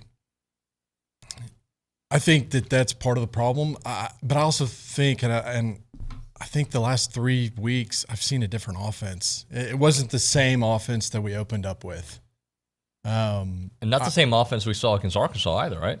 No, I think it's kind of reverted back to last year's, unfortunately. And is that because of the offensive line issues? I don't know. Do you think if you had O-line it's just issues, different? Would you be I feel like our offense is stagnant, meaning like we don't have shifts and motions and different looks and like RPOs or RPO. Yeah, like to me, like if I like the Mike Leach was the great disguiser. He had 10 plays in his playbook, but he would run the same plays out of a lot of different formations and looks. It may be a running back out of the backfield. The next play may be a wide receiver. The next play may be a tight end. But it's all the same play, right? So. But they add motion into it. Yeah, they're motioning, just different formations to give the defense different looks. They cut the splits down, right? We don't do that. It just feels stagnant, right? You just line up and hey, we're going to beat you. We're better than you are. And it just makes it a little bit predictable almost. Sometimes you can almost confuse a defense into getting some yards sometimes, right? Yeah. Especially in college, because they don't have the time to do the prep like NFL guys do. We did the buy, sell, lease earlier. I'm going to kind of rephrase that question with Swope here. At this point of the season, considering they're 4-3 and they've already had some bad losses, what would be an acceptable record for you to feel like, all right, look, it wasn't the season we wanted, but we finished strong? What to you would be acceptable? Well, I mean, none of it. I feel like nothing. Yeah, I mean, that's just I accept for nothing less than a championship. I mean, I think that's where we should be, and unfortunately, we're not there. But we're not even close. But considering where we are. I mean, I guess, I'll accept a 7-win season. We'll just move on and do it again next year. Is that what you're expecting, a 7-win season? I mean, I think we could pull off 7 wins. Do you think that? Maybe? Yeah. I mean, that means that we're going to go 3-2 down the stretch. So basically 2-2 down the stretch because you have ACU. Right. So cross that one off. So 2 wins at home, 2 losses on the road. So you're basically saying you're going to beat South Carolina and Mississippi State, and you're going to lose to LSU and Ole Miss. That's 7-5. Which would mean almost 3 seasons of not winning a road game. Oh my gosh, is that a true road game? True road game, yeah. And I think even if you I'm just being realistic here. Look, I hope the Ags don't lose another game, but at this point, it's hard for me to say otherwise. But what would be Like, would 8-4 be like, look, it's not what I wanted, but all right, I see where we could be next year. Or 8-4 is unacceptable. Okay. Yeah. I don't think anybody wants to talk about next year. Right. No. I think that's the great, like, even they're going to admit across the street, those guys are going to be disappointed at 8-4. They should be, because they're supposed to be the best players in the country. And the best players in the country don't lose football games. Yeah. So 9-3, considering what we went through, they're still not going to be happy. Like, the bar's higher than 9-3. Like, that's not good. Like, you can win out and you're still going to be disappointed. But 9-3 as of right now, if you finish 9-3, well, it's a small win. It's a small win. But for it's as still, much as this school is invested into our football program, with you there, 8 wins is unacceptable. 9 wins is unacceptable. We need to get 10, 11 wins every single year. But if that's acceptable. If they go 9-3, they keep the group that's there, more than likely, the bulk of them, and you keep a very good recruiting class. Maybe they should at 9-3. What I would hope is that that you can keep the nucleus of that recruiting class from 2022 together. That you can keep Evan Stewart and Noah Thomas and Connor Wigman and Le'Veon Moss and Walter Nolan and those guys. Yep. D-line. And Gabriel Downell, then LT Overton. And then at least on paper, you look like you have a chance to have a breakout year next season, because you don't want and if that means keeping Jimbo is what keeps them around, then you got to keep Jimbo, because you do not want to go into next year with Notre Dame, LSU, and Texas coming here with a roster that, quite frankly, can't match up. Yep. Yeah. That would not be good. No. Could make for a long season next year. And let me tell you, if you go 7-5, I don't know how many of those guys you're keeping. So break out the NIL checkbooks, man. Yeah. Do whatever it takes. Yeah. We all think they're going to win this weekend? Yes. I do. I don't think South Carolina's defense is very good. I think we should be able to take advantage of the back end. Should be. The words that haunt Aggie should be. There's never a tough game in the SEC. No, there's not. It's like the NFL to some extent, where anybody can win on any given Sunday. Yep. Yeah. Very true. Gentlemen, thank you very much for coming in. Appreciate it. Appreciate you. It's fun. When we come back, a little open segment next on TexAgs Radio.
It is TexAgs Radio. We are presented by David Gardner's Jewelers, Rollo Insurance Studio. Really appreciate the candid conversation there from Ryan Swope, Stephen McGee. Olin stuck around for a little bit. Open segment here before we open up the hotline for Aaron Torres from Fox Sports Radio. We'll get him here in about 8 minutes or so. If you want to be part of the conversation, 979-693-1150, 979-693-1150 is the number out there. We go to the Angry Elephant News and Social Center. Leanna Davison is there. Some people have been texting in. Leanna. Yes, so we have David in Pacific Northwest that said, the last time a 3-loss A&M team faced a struggling inferior conference opponent at home after a bye, they lost 42-14 to Iowa State. Ooh, why you got to bring that up, bro? I'm sorry to remind you. I just wanted to see. No, I wasn't broing you. I was broing him. Broing him. What else do you have? We have Michael in Austin saying, Year 6, I hope we can beat one of the worst teams in SEC at home. We also have some chat on the YouTube. We have Jay. It said it's sad, but Jimbo's stubbornness is why I get skeptical. Saban will change mid-game if he has to. Jimbo seems to think his plan will eventually work. We have some very negative chatter. I get it. That's part of the reason I start off the show a little bit more optimistic because, look, I don't think this is the same A&M team as last year. I might be proven wrong. I don't think they're that team. I don't think this is a team that's going to just lose out and just, maybe get one night. No, I don't think that's the case here. I think this is an A&M team that has been slapped in the face by their own issues, right? And that's why you can say to yourself, well, why am I going to believe they're going to beat South Carolina? I don't think those guys are giving up across the street. I think that they have more talent. I think that they've made some changes. I believe that. I think South Carolina it's amazing what a win can do for all of us. I guarantee you. Look, you guys have not texted as much as you usually do. You haven't been watching the way you normally do because everybody's grumpy at A&M. And I get it. I am too. I have not consumed the college football content that I usually do these last couple of weeks because when my team loses, I'm kind of tapped out, right? But I guarantee you, if they go and take care of business the way they should, many of you will be back on Monday more positive, still skeptical, right? I'm not saying because I feel really good about this particular. Look, I don't feel good about any game, to be honest with you, because that's just how I roll, and I've seen the way this team loses games, right? But I do think they're going to have time to throw. I do think they're going to live in the backfield against South Carolina. And I do think they've made some changes to the offense. Blind faith? Probably. I understand the whole year 6 thing. But you could be a bad coach, and I'm not saying that about Jimbo, but you can be a bad coach and win games with talent. And they've got talent out there. I think that they have too many smart minds across the street not to figure out some of these issues. Now, some of the issues are what they are. Secondary's got some problems. Offensive line's got some problems. So, yeah, that's going to be a reoccurring theme. But for 1 week at home against South Carolina, it'd be great to play 4 quarters. That would, oh my gosh, I would do kickstands, right? What's but a kickstand? Actually, you know what? You mean handstand? Yeah, a kickstand is for a bike. Like a bike, yeah. Yeah. Unless that's some trick I don't know about. No, actually, it's the thing that the kids are doing these days. You don't know about the kickstand? That wouldn't surprise me. No, it's viral. TikTok dance or Leanna, something. tell them about the kickstand. Yeah, it's some trend we're doing where we just, get on TikTok, guys. Come on. Are you guys on TikTok? No. Heck no. Let me tell you how I feel about TikTok. If you're damn near 50, you're not on TikTok. I don't know. I know some older people that are on TikTok. Yeah, but they like to dance and do dumb stuff. You don't like to dance, David? No. I'm not going to see you at Northgate dancing this weekend after a win? No, I don't do that. I don't dance. I don't think I've danced since the 80s. I say petition for David to be at Northgate this weekend dancing after we beat South Carolina. I told Kay and Kennedy last year, if A&M wins, we'll party hard at Northgate. Heck yeah. But wins what? You heard it here first. That's the thing. Just if they win 10 games this year, I promise you. Well, it's still possible. Oh, yeah, you're right. It is possible with a bowl win. You're right. They win out. How about this? If they win 10 games this year, oh boy, I'll party all night long. Are we talking like whatever? Never mind. Post party, Never mind. 2 a.m., 5 a.m. I don't care. Okay. I'll be the DD. I'll take the crew out. Kennedy's right here, so I'll be sure to let her know what you just said. And yeah, she'll be your chaperone for the night. Her and Kay. No, we're just wherever they want to go, we go. Okay. Bar hop, we bar hop. Okay. All right. Old guy at the club. That would be me. I'll believe when I see it. If we win 10 games, I'm in. That's it. All right. When's the last time you went partying, buddy? Dude, it's been a while. I'm not gonna lie. It's been a few months, but we stay busy around here, David. You know that. We do stay busy during football season. All right, let's hit a break here. I don't know why I knocked on the table, but I did.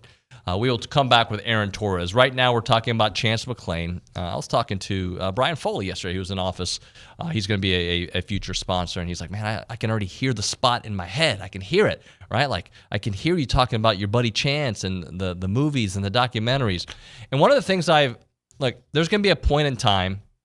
There's a lot of the clientele that we have that, like, when the right time comes, you're going to be like, you know what? It's time to call Chance. And whenever that time is, for a lot of you, it may be because, you know, your parents are getting up in age. You're like, man, I want to tell their story. Like, I don't want to wait any longer. It might be milestones for your kids. Like, dude, my kid is 13. And, like, we've got pictures at home, but, like, we don't really have anything really documented about what they're into now. And what, like, these are all things in life that later you're going to feel like, man, I missed out on some opportunities. I know I've missed out. Like, yeah, I take my pictures. I do these videos that we put on Facebook, whatever. But, like, how about capturing the real essence of the moment, right? That's what the Yearflix is. It captures your kid at the right time, right? So a benchmark video, a Q&A form where you get to find out about your 12-year-old, your 15-year-old, your freshman in college, right? And what they're into at that point in their life, things they're studying, things that they're doing, the buddies that they hang with, right?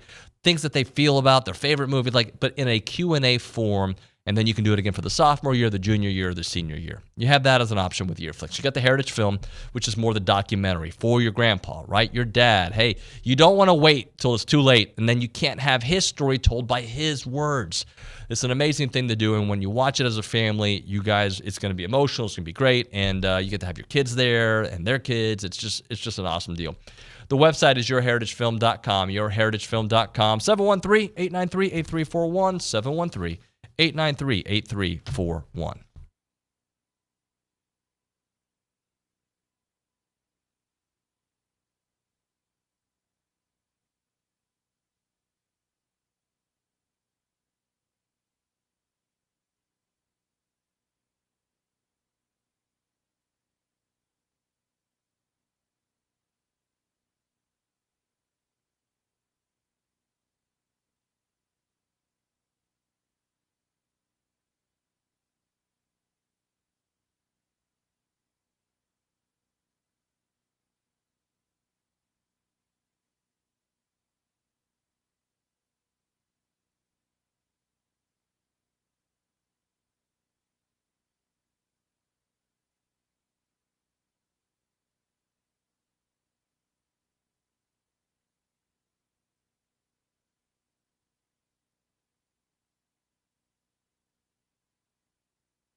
All right, we are back. TexAgs Radio, presented by David Gardner's Jewelers, Rollo Insurance Studio. Let's go to the hotline. We're joined by AT Aaron Torres of Aaron Torres Online and Fox Sports Radio. Aaron, what's up, buddy? David Nuño, I don't know if you got away last week. How was I know you worked part of the week, but were you able to relax, able to decompress for a couple days there last week? Kind of, but when you got kids, that doesn't really happen, especially busy kids. So sure, I would say a little bit, buddy. It was nice to get a little bit away. I would much rather get away after a win than a couple of losses, but sure, it is what it is. By the way, this is Around College Football, presented by Milliken Reserve, a College Station community featuring homes, trails, farms, and wide open spaces with a mission to build a healthy community around nature. Take part in the Milliken Reserve community with a Conservancy membership. Learn more at millikenreserve.com. Buddy, how bad of a situation is the loser of this A&M South Carolina in? Just considering what the expectations were for South Carolina, although I didn't have high expectations. I saw that schedule. I did have higher expectations for A&M.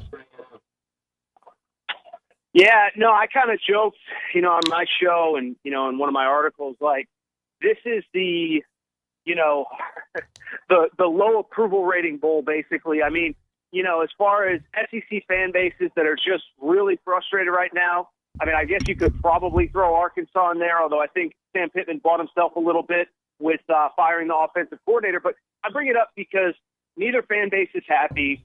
Shane Beamer is, acting out like a child, basically kicking walls and stuff. There's just a lot of frustration. And, listen, I mean, who needs it more? I would argue A&M. You're at home. You're off the fly. But, I mean, yes, to answer your question, whoever loses it, oh, my goodness, I would not want to be the moderator of a message board on Saturday afternoon into Saturday evening if they are to lose. So, this is a huge one. It's a huge one for both sides. I think it's somehow even bigger for A&M for all the conversations that we've had. Year 6, the number one recruiting class is now basically midway through, their sophomore year, essentially midway through their college careers for those of them that are going to be free and done. It's time to start getting results, and it really. I know we've said this for, every week, but it really starts Saturday. You cannot lose that game if you're Texas A&M. I don't think they will. I think they're gonna win convincingly, Aaron. Am I just being weird? Am I just thinking this is a team that played against Arkansas a few weeks back? Like, am I wrong for thinking it, considering what South Carolina is not good at and what A&M is good at? So I don't think you're weird, but I mean, I guess my question would be, couldn't you have said the same thing about Alabama? Quarterback that vertically isn't going to beat you. You're great at the line of scrimmage defensively. Now, I guess maybe we undersold Texas A&M's offensive line against Alabama's defensive line, but I don't think, it's funny because I remember even leading into the Alabama game, I like Texas A&M to win that game. And again, I understand that Alabama and South Carolina are two different deals, but I bring it up because I liked Alabama to win that, or I like Texas A&M to win that game. And I remember saying at the time, I said, I actually think that LSU and Ole Miss is a tougher matchup for Texas A&M just based on the way they play. So this is all a very long-winded way of me saying I see the game the same way that you do, David, but I've seen a lot of winnable games for Texas A&M over the last 2 years that have not resulted in wins, including the 2 most recent losses. So I do feel like this is giving me kind of Auburn vibes and Arkansas vibes where, maybe you trust the quarterback a little bit more than you did against Auburn, but you don't really trust anywhere else on the field for them at South Carolina. So, yes, I feel the same way as you, but at a certain point, A&M's got to go out and do it on Saturdays, which is obviously where so much of this frustration has lied here over the last couple weeks. Do you think A&M will make something out of this season? Now, you might be in the camp that they've already ruined that to make something out of this season, they needed to have only 2 losses. But considering they have 3, considering what's ahead, 2 big-time road games and some very manageable home games, can they make something out of this season? Or will they? David, it's just, everything is there for there's no reason that it can't happen. And I understand you have a backup quarterback. I understand you've been dealt another pseudo crappy hand. But what I would say is, you can be glasses half full or glasses half empty right now of exactly what you just said. The opportunities are there for Texas A&M, but I just look at it and I say, okay, listen, I mean, we're talking about at this point, whatever it is, 8 or 9 straight road losses. Jimbo still has not beaten a ranked team on the road. Like, the good news is all of these opportunities are there for you. All of these opportunities to, as you said, salvage a really good season. I mean, he finished 9-3 with wins at LSU, at Ole Miss. Oh, my goodness, there's a lot of excitement and a lot of momentum going into next year. But I just need to see it, David. It's just, as somebody who follows this stuff, every single day, and I'm not covering A&M specifically like you guys are, but, I'm at the point where I think a lot of A&M fans are, where we know what's there, we know the talent is there, and you just got to do it on Saturday. So do I think they're capable? Absolutely, 1,000%. Do I think it will happen? I guess I'm just more in of a show me type stage because, again, the road wins haven't been there, the big road wins haven't been there, and the opportunities have been there over the last couple of weeks, and A&M has not taken advantage. Aaron, you said something that I said this summer. Show me. Like, that was when everybody was asking. Yes. When I say everybody, there wasn't a line of people asking. But when people would talk to me about what my expectations for A&M this year was, I was like, I got to see it, guys. I know the can is there. And that's why I had them entering the season 8-4, 9-3. Like, I know they can, but I got to see it. I got to see this offensive line block. I've got to see the holes. I got to see protection for the quarterback. I got to see a team that doesn't go through quarterbacks every year. You're on your second, potentially third quarterback. That's where I am with this team. Like, I got to see it, and I still haven't seen it. 1,000%. And I know you were out last week, but Nick and I talked about this. Is like, it would be a great thing for the staff to do this week. I think we all know that Texas A&M is better. You never want to take lightly an SEC opponent, whatever. We all get that caveat. You don't take anybody lightly in this league. We understand that. That goes without saying. Why I bring it up, David, Nick and I talked about this. This is a team that, as you just said, David, Texas A&M matches up very well against. Your strengths are going up against their weaknesses. Don't just beat them. I don't want to say embarrass them. You're not in this for humiliation. But I am. Give your fans. Okay, well, David Nuño's in it for humiliation, so hopefully you're helping put together the game plan. But give your fans something to be excited about leaving the stadium. Like, don't just beat them. We know, like if Texas A&M, if it really clicks, I mean, this could be like a 31-3 type game. I don't know. I'm just throwing out numbers. Give your fans something to be excited about for at least a week. Give your fans something to be excited about coming off of a bye. Give your fans something to be excited about going into a home stretch where everything, as we've discussed, is on the table for them. So it is a show me kind of thing. But what I would also say is, like, we're going to get to LSU when we get to LSU. We're going to get to Ole Miss when we get to Ole Miss. How about you just worry about this week and just give everybody something excited? I heard the intro music from the intro conversation from the Louis Molina show where he said something, where his caller said, I left the stadium with my daughter and we've never had more fun. It's like, give your fans that. Don't make this a 24-17 game where, you're deep into the fourth quarter and it could go either way. You have every advantage off of a bye, the matchups. Just go beat somebody bad and give your fans excitement going into the final couple weeks. Again, we'll get to Ole Miss when we get to Ole Miss. We'll get to LSU when we get to LSU. Just focus on I know I sound like a coach. Just focus on South Carolina. And like I said, give all those people that spend so much of their time and energy thinking about your team a reason to be excited for at least 1 week. Talking to Aaron Torres here on TexAgs Radio, presented by David Gardner's Jewelers. What about the situation in Clemson? A program that's used to winning 10 games a year. It ain't going to happen this year, and people really second-guessing Dabo right now. It's last Saturday, I really thought was kind of the one where you're just kind of like, okay, there's not really any more excuses. I mean, these are games. I was even thinking about it during the game. Like, Miami's good. That they're Texas A&M fans know it as well as anybody.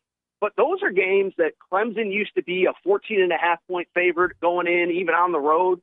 and they'd win, 41-10, and you'd be like, wow, this gap is huge. And you've seen it all year. You saw it against Duke. You saw it, whatever. There is no gap anymore with this team. And, listen, I think Dabo Swinney's feet should be held to the fire. Listen, I get he's won 2 national championships. I was there for one of them. I mean, it's a great whatever. It's a great story. But he has an obligation to do what is best for Clemson football, and he is not, especially at the salary that he's paid. And he's not living up to it. I'll give you a quick cross-sport analogy, a guy that's always popular in other SEC towns. John Calipari. Everybody loves talking Calipari. When the transfer portal became a thing about 3 or 4 years ago, Calipari had a moment, and this is on a press conference. You can find it if you look hard enough, where he was asked about the transfer portal and, hey, you've been anti-transfer, blah, blah, blah, blah, blah, this and that. And he literally says into the mic, he says, I don't like it. I think guys are losing their jobs because they can't keep their players, blah, blah, blah, blah, blah. He said, but my job isn't to make the rules. My job is to do what's best for Kentucky basketball. And if this is going to help us win games, then this is what I need to do. And Dabo Swinney refuses to do that. He refuses to look himself in the mirror and say, the sport is changing. The sport that I had success in no longer exists. But, I still have some very inherent advantages at Clemson, and I'm not taking advantage of it. And listen, I don't know at this point who can get through to him, who can get to him, because obviously, I'm not saying he needs to be fired or anything, but whether it is the AD, whether it is his assistants, whether it is his wife, I don't know. But I think you just come to a point where his job is to do what is best for Clemson football, and he's not doing it right now. And as you said, they're already a 3-loss team. Even in a couple of their wins, they haven't been all that inspiring. And I'll say this schedule doesn't really get any easier. They still got North Carolina. I think they got at least one. Oh, they got Notre Dame coming off a bye in a few weeks. So this thing doesn't get any easier. And I think he really has to look himself in the mirror about how he's running his program and is he doing what's best for Clemson football. Hey, let me ask you about Lincoln Riley. Do you believe some of this chatter we're seeing on social media and elsewhere, message boards, that he's actually trying to bolt? Do you believe that? Well, I was told before the reports came out last week, and I said this on my show, I don't think he is looking to leave for the NFL. I don't think if the Arizona Cardinals end up with the 7th pick that he's going to be having his agent call them. What I was told, and I believe the person that told me, is he has kind of let a couple teams that may be in position to draft Caleb Williams. Hey, if you're not sure, if you need somebody to get the most out of Caleb, I might be available to come with him. And essentially that he wants to be a package deal with Caleb Williams. I don't think he's actively pursuing any NFL opening. Now, what I would say, it's very interesting. I was on air on Fox Sports Radio Saturday night during that meltdown, and my partner Jason and I had this conversation. I discussed it on my show on Monday.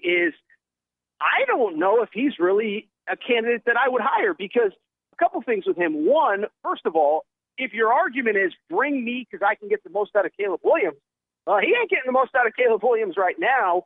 And then obviously the defense, listen, it's been analyzed and overanalyzed, but I sit there and say, he's been able to pick his own coordinators 2 or 3 times over now. He's stuck with Alex Grinch this offseason. And so clearly he can't pick the right person as a defensive coordinator. So if you're not getting the most out of your offense and the defense is a train wreck, are you really that viable of a candidate? And so, again, kind of with the Dabo stuff, it's not to say that he forgot how to coach and he's the worst person ever and get rid of him. But I will say, living in L.A., it does feel like a lot of the goodwill from last year has worn off.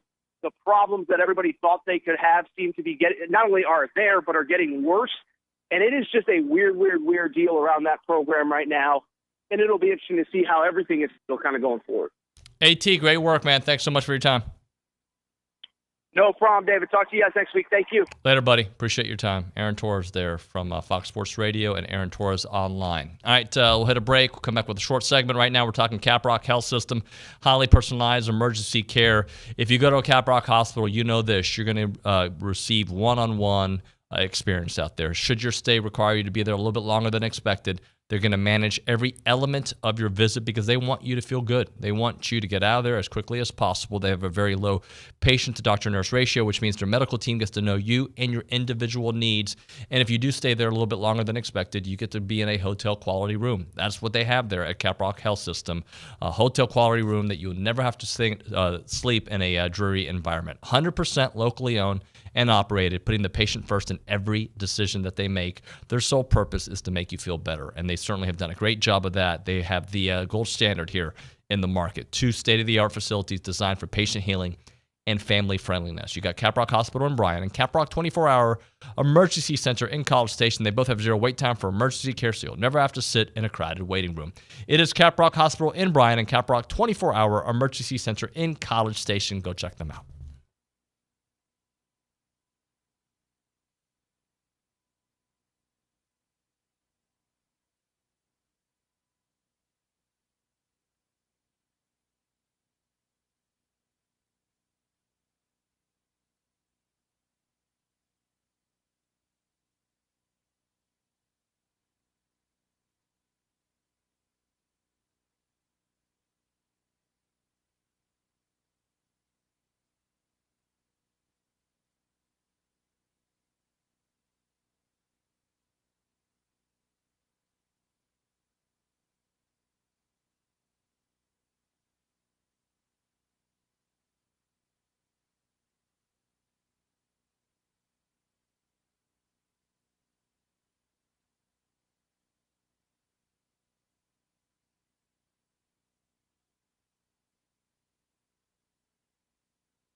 Super short segment here because we're off the clock. Apologies to the folks at Bryan Broadcasting. Let's go to the Angry Elephant News and Social Center.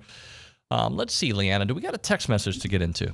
We have Matt in San Antonio saying that I agree with you that the offensive play is critical to success. Yes, the Alabamas, Georgias, LSU, Clemson, Ohio State type teams have had elite quarterback play and receivers that have made highlight plays on SportsCenter. But if you look at the NFL draft, those teams are producers several O linemen, which makes jobs easier for those quarterbacks and receivers. Yeah, look, I still think Max is a an elite thrower of the football. He needs to get rid of the ball quicker, and they got to protect him. That's the bottom line. And you've got to put him in a position to succeed, right? You put him in a position not to succeed, he's not going to succeed, guys. You got to get the ball out quicker. You got to make sure you call for shorter plays. When we come back, the fan show. Yeah, those folks are here. Those knuckleheads are here. That and more. TexAgs Radio.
Hi, guys. We didn't get the song. There we are. Welcome in TexAgs Radio, presented by David Gardner's Jewelers, Rollo Insurance Studios. So we got the memo, we got the reports, and we're not going to have a super pessimistic fan show. No, we're going to have just a bunch of happy guys here. By the way, it's brought to you by Girard Construction. Kelly, did you guys know that you all are custom home builders in the Brazos Valley? We are a custom home builder in the Brazos Valley. Yeah. You don't just build relationships. We build homes as well. Yeah, well, that actually, that's kind of what we actually do. Yeah, I reversed it on you. I saw you flip it. The old switcheroo, Girard-construction.com. Kelly Adams in the house. Hunter Shurtleff in the house. Matt Browning in the house. Okay, howdy, bud. You read the reviews the other day? Yeah. Love it. I love it. We got some big fans out there. Hey, somebody goes, what happened to Shirtliff and Roy Maid? They get fired. This guy's got meetings all the time. He is. He's a very, very important person. That week I was, on the road supporting our team. So yeah. Well, you're still VIP though. Yeah. All right. So I'm going to start off with Kelly because I know he's very happy to be here today. What is on your mind today? Well, it's going to be a fantastic weekend. You can do it. You can do it now. You've earned it. Don't worry. I'm getting there. Don't worry. It's going to be a fantastic weekend. Game 1 is Friday. Game 2 is Saturday. The Aggies are playing a team that we should beat, hopefully handily.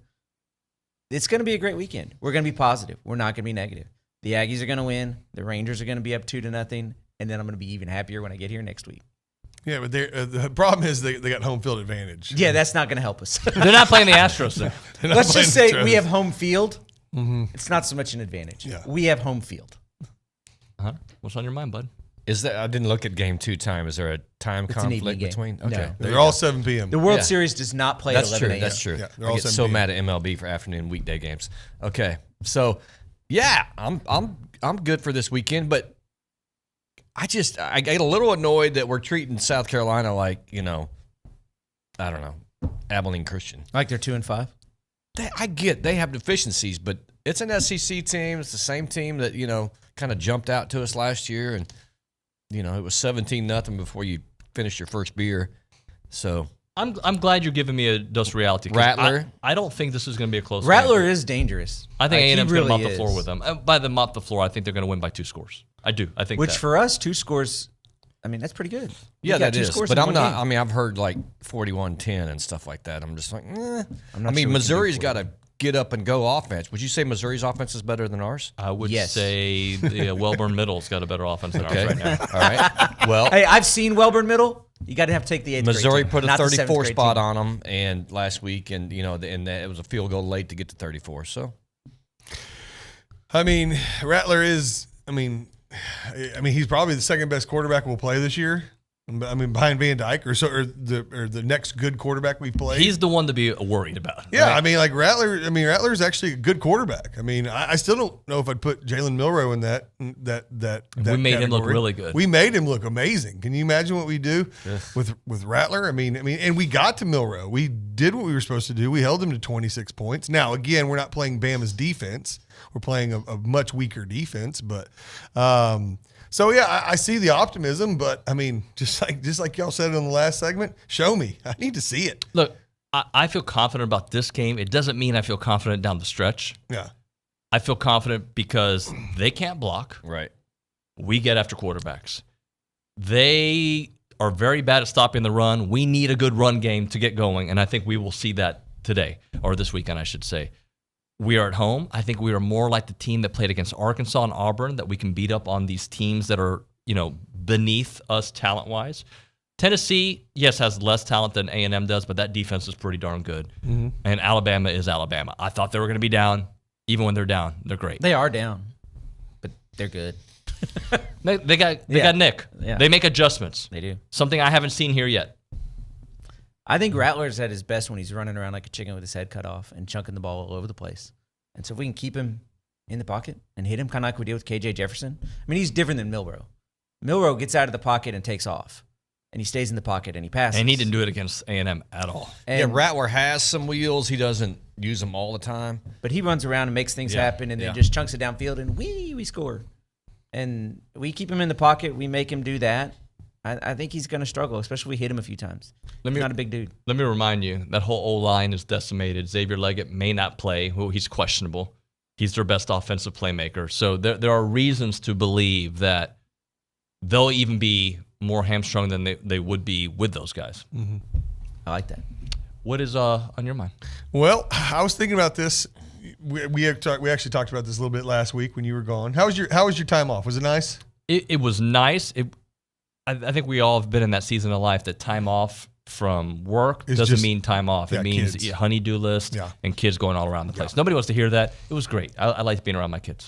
Good. Sometimes you need to go back to work to get away from the weekend. Well, last week they put a graphic up, and while we were sitting here, and I was looking at it, and I was like, we've played the best defenses we're going to play this year. They're behind us, right? So the best defenses we've played are behind us. I think Bama and Tennessee and Miami. And Miami's deep. Those are the rest of the teams on our schedule do not have stellar defenses, and we're coming off of a bye. And this is the week to get right with the offense. Get that offense moving. Get that offense gelling.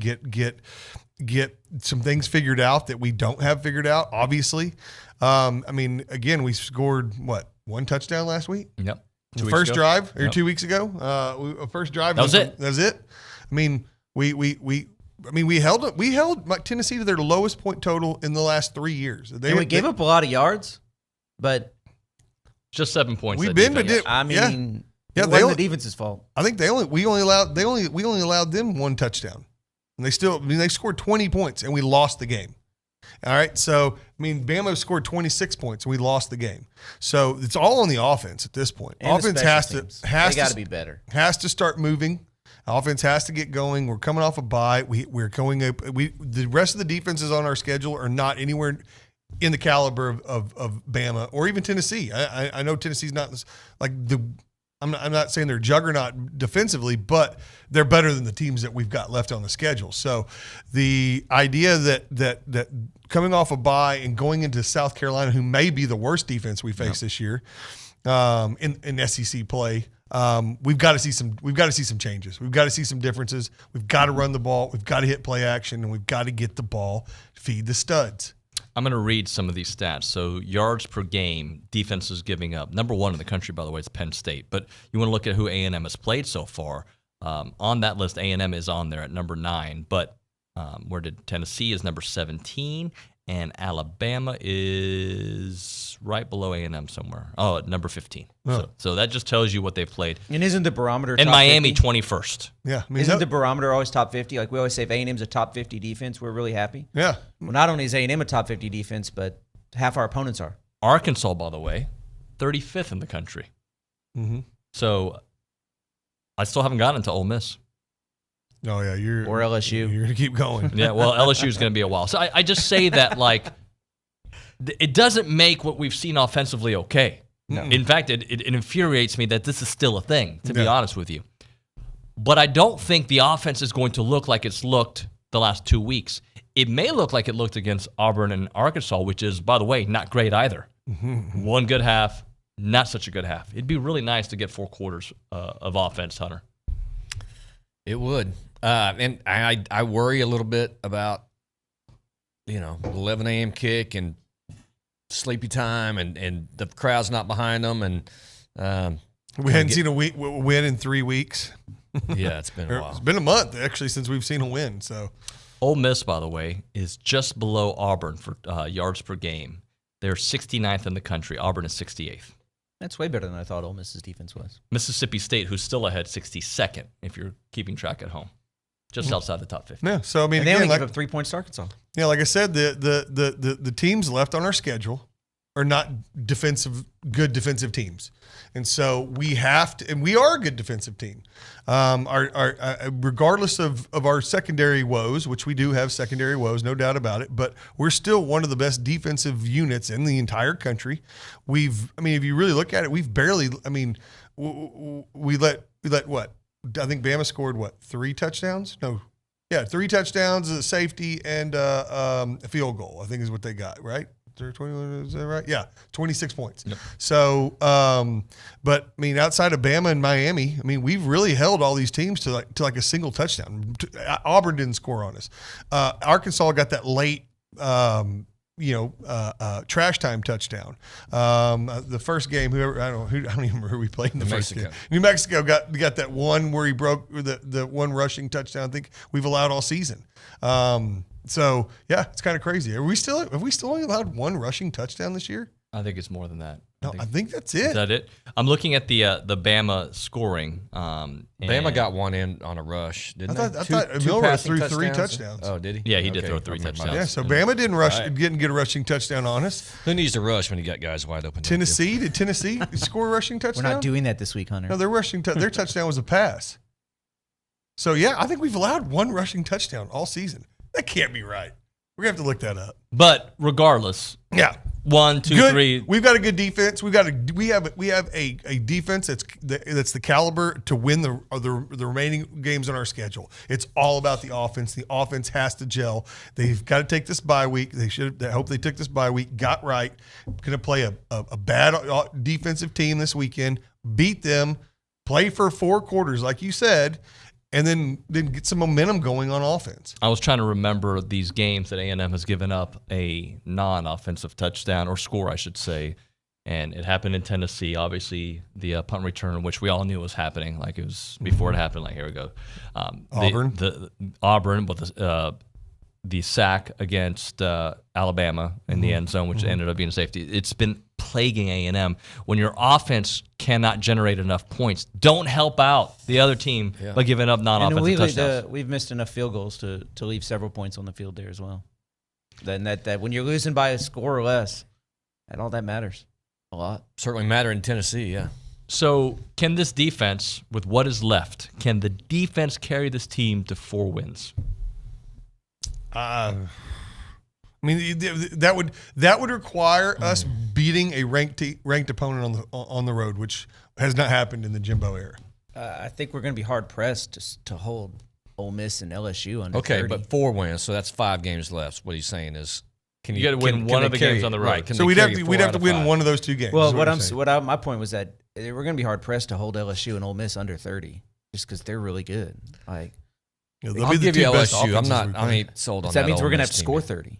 Yeah. Can we score 30 on the road? So nobody outside of Miami has scored 30 on A&M. Am I remembering this correctly? But LSU and Ole Miss have some really good offenses. No doubt. I mean, we're at their place. I would guess that LSU can score 30 on A&M's defense, right? So. Like, they've done it against everybody. I mean, that would be half their average, right? Aren't they averaging close to 60? Ole Miss, I'm not even sure about. I don't know. And I wish I knew more about it. They did great against LSU. That's what I can say about Ole Miss.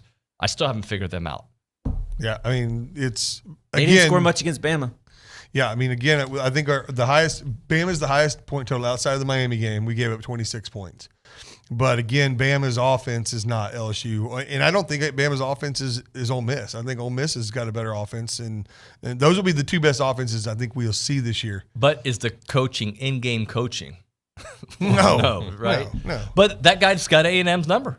Lane Kiffin does. He does. But you see how this conversation keeps drifting towards Ole Miss and ahead because of the question I asked, but they still got a problem in stopping Spencer Rattler. Yes. If Rattler gets off for a couple touchdowns, that should still not decimate what we think A&M should be able to do against them, right? Like, if Rattler throws for 302 touchdowns that are 50-plus yards, A&M should still win that game. Yeah, for sure. But and Rattler's a big front runner. And I don't mean that necessarily in a negative sense, but, he gets going. He completes 3 or 4 passes, and he hits a long one. The day's going to be long for A&M at that point. Drinkowitz had a quote after their game, Missouri's game. He's like, look, our game plan was to rattle Rattler. Yeah. And they did. 6 sacks. You hit him early. He threw 40-something passes, 200 yards. Yeah. Like, right? We can hit him early and get to him. There's sounds like it's a bunch of short stuff. He was about 60% on completion rate. So, I mean, he's absolutely the key. I know they got some other issues, but, man, which I'm pretty confident we will, right? I think a 4-man front is all you need. I don't think you got to bring a lot of extra pressure against this guy. So I know we probably don't want to verbalize it. A lot of people like to hold things in. But in the back of your mind, you're thinking, all right, North Carolina got to that dude 9 times. Missouri got to him 6 times. This team did 4. This team did – like, those aren't the defenses that A&M has. So in the back of your mind, are you guys thinking, this might be a 7-8 game? It could be, yeah. I absolutely think it could be, and I think that I do think that they're a wounded animal and they're dangerous. Yes. I mean, they're talk about desperate for a win. You and Aaron Torres talked about this. They're desperate. They're desperate. They need a victory bad. Shane Beamer's a wounded animal. Yeah, he's literally wounded. He kick a wall or something. Kicked an anvil. Oh no, I'm just kidding. But I wonder. Because the teams that they played aren't known for getting to the quarterback. A&M is known for getting to the quarterback. So I'm curious. Best in the country. Do they change the way their approach? Do they do more what we saw against Missouri, the shorter passes? I would. And does A&M do that, by the way, knowing that people get to their quarterback? I know we're bringing a lot of optimism to this show today. I'm a little pessimistic on how much we're going to change on offense. Are we going to see any personnel changes? I mean, who are you going to change on offense? We're seeing more Moose. Moose has been playing more the past few games. Moose right? has been great. I love Swope, and I'm going to trust him. But when I go to games, I still see guys open. Right? Y'all talked about, hey, we're not getting separation. Part of that's Max throwing the wrong guy, right? Because we got guys open down there. So I don't know how much difference we're gonna see. Maybe is there an offensive line shuffle? Maybe I'd like to see a little shuffle. What would you like to see? I'd like to see a little more Cam Dewberry. Yeah, but there's downhill things from that. So we insert Cam Dewberry at whatever position he plays best. But does that guy move somewhere? Do we end up seeing 2, 3, 4 changes because we inserted one guy, or is it just a 1-for-1 switch? Here's one: just snap the ball better. That's where I was about to go. I mean, I've always been a big Bryce Foster fan, but he hadn't been helping us on his snaps lately, and they need to be better. So we'll see. But I mean, I think he can do that. He has done that. Yep. But he needs to do that. Hunter, you were going to say something about that? Well, I just feel like sometimes these bye weeks we don't. Since Jimbo's here, we don't really see that much change or improvement on bye weeks. We're still we are who we are on offense, and it gets frustrating, right? Yeah. Is there at least? Hey, and another thing, real quick on offense, and our running back group, man, I'd like to see a little more tackle breaking. It seems like all three of them. If you get a hand or touch these guys, they're going down. And Moss is probably the toughest of the three, right? But man, I mean, you touch a thigh, they are going down. A game-breaking run this week would be nice. Yes. I've been calling 40, 50-yarder through the line, breaks a tackle, and there's breaks the safety coming downhill, and all of a sudden we're off to the races. I can see Reuben Owens doing it. I can see it. I just haven't seen it, but I can see it. Like in my mind, I'm like, oh, just one step there. He's the one that's actually been the closest. He's the one that actually. Amari had that. Amari's had a big 70-something run. He's had another big run, and we haven't seen boo out of Amari in a couple weeks. I don't know what. It seems like Reuben's always that one guy away from really breaking one, and then he doesn't break that one tackle. Like he always seems like he's one broken tackle away from gone, and he haven't gotten that yet. It'd be nice to see it. All right, let's hit a break here. We'll come back with more from the Fan Show, brought to you by Gerard Construction. Right now, a moment for Caldwell Country Chevrolet, Highway 21 in Caldwell, online at caldwellcountrychevrolet.com. Start the experience on the website, caldwellcountrychevrolet.com. You start there, you see the vehicles that they have on the lot currently, and they change those all the time. So you get a kind of a feel for the pricing and the vehicles that they have. And whatever season of life you're in, if you're looking for you got a 16-year-old who's about to drive, you or maybe got your car has got 250,000 miles, it's about time to start looking. Although I've got a situation like that for myself. You look at Caldwell Country Chevrolet because they're going to have the right price for you, the right deal, and the best customer service out there. That's what they're known for. They have complimentary pickup for all their service customers out there. You'll receive a great deal on your next vehicle by simply calling, clicking, or stopping by Caldwell Country Chevrolet. It's about a 15-minute drive, the very edge of Bryan to the edge of Caldwell. Short conversation away, but you'll see the difference when you step on the lot and do business with the good people there at Caldwell Country Chevrolet.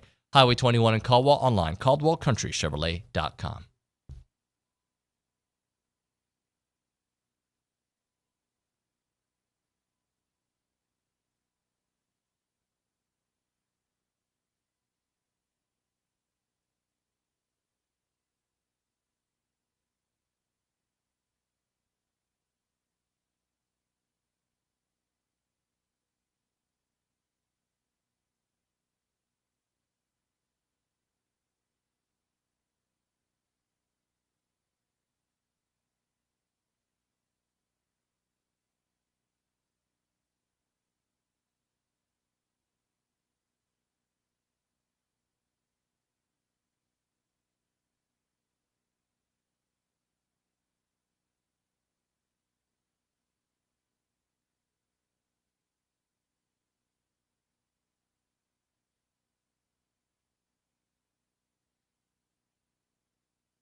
So I wasn't sure I was going to ask this question here. It's the fan show presented by Gerard Construction. But then we talked about it at the break. I was like, this makes for a good discussion.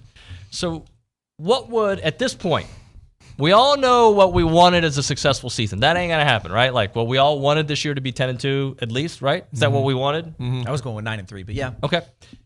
At this point, where we are today, what would you at the end of the year be like, you know what? That wasn't that bad of a year. It was a successful season. Not the success I wanted, but I'll take it. What is that number? All right.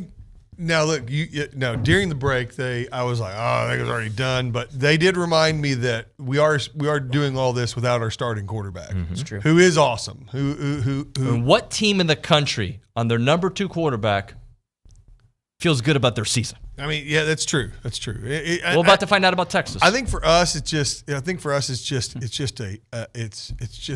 84 years of this. It's kind of what I think is. I get it. I agree. What it is, but yeah. So I think I would feel good going into the offseason if we win 4 of these last 5. If we could just finally break through and beat a ranked team on the road. I mean, or just win a road game for Pete's sake. I mean, we haven't. When was the last time? 2020 was the last time we won a road game. 2021 Missouri, right after Alabama, the week after. That's true. Yeah. Okay. So that was But the then last time we we haven't beat a ranked team on the road since 17. Okay, It's you go- 14. all right, 14. then that's 8-4, and you beat somebody in the Music City Bowl. You're 9-4. I think I would feel okay going into the offseason. I think that'd be. I think I'd feel okay, and especially knowing that if we can get the offense moving and the recruiting class stays together and we don't, it goes into the offseason, you're putting your best foot forward into an offseason where you've got to retain players and you've got to retain this recruiting class. You got Connor coming back,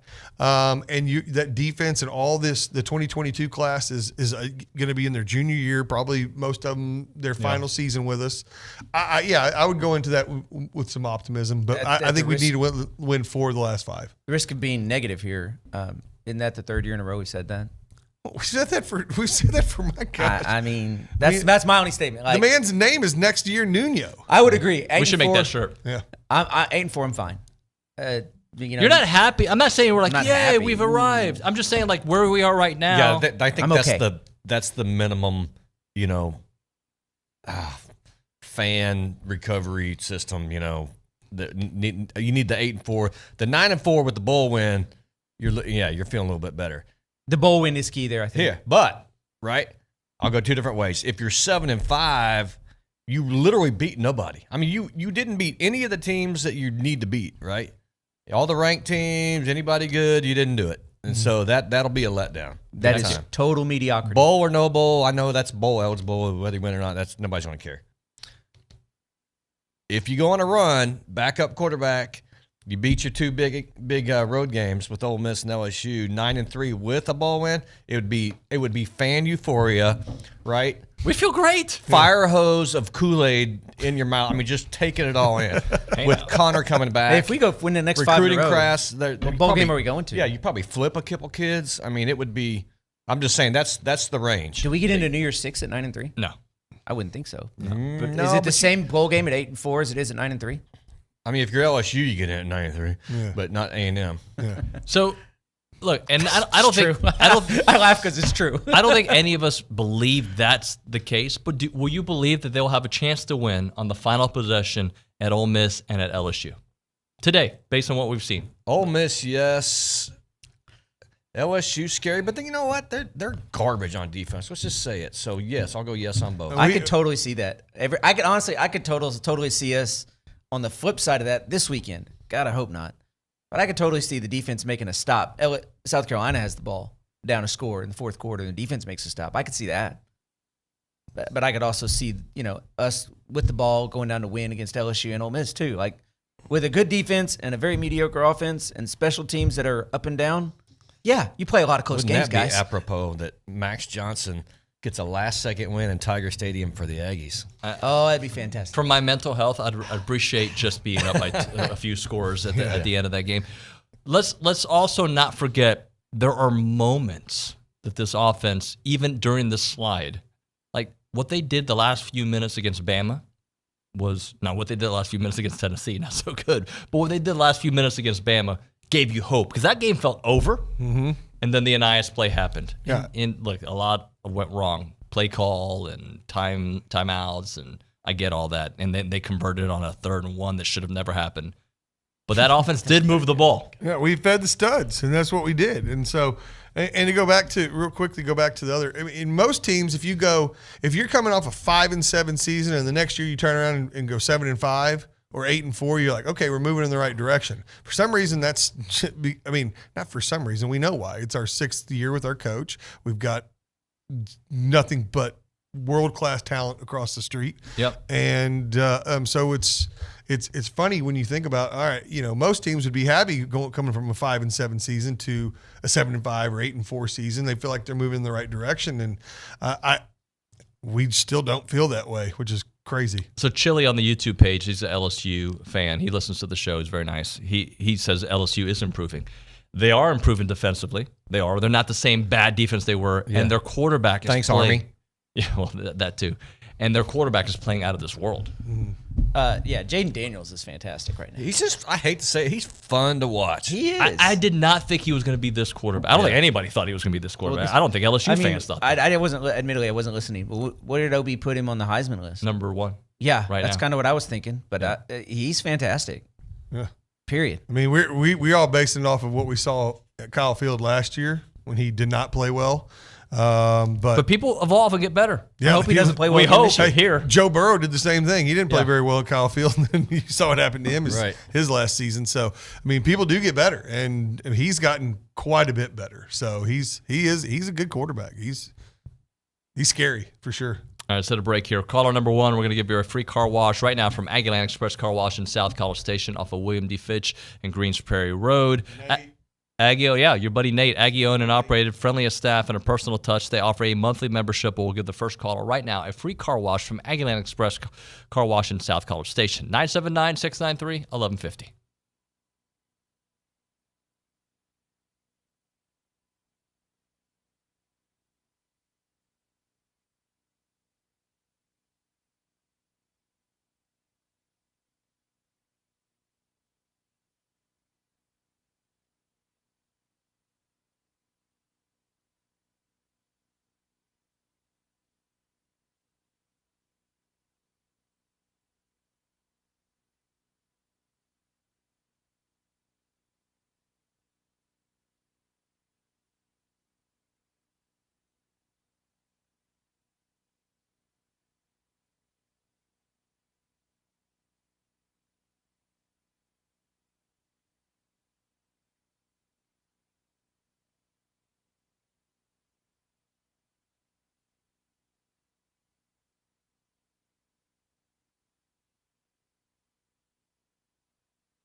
We're back. TexAgs Radio presented by David Gardner's Jewelers, Rollo Insurance Studio Fan Show presented by Gerard Construction. All right, guys, what question has to be answered for you to feel, again, okay, not great, about the rest of the season? What question needs to be answered? Hunter, you start us off. Whew, question. I need a game plan, play calling and quarterback. I mean, that little trifecta of this offense is working because it's not, right? It's not. Again, so I'll just bring it down to quarterback. I mean, I'm unhappy with the play there, and I think we can do better.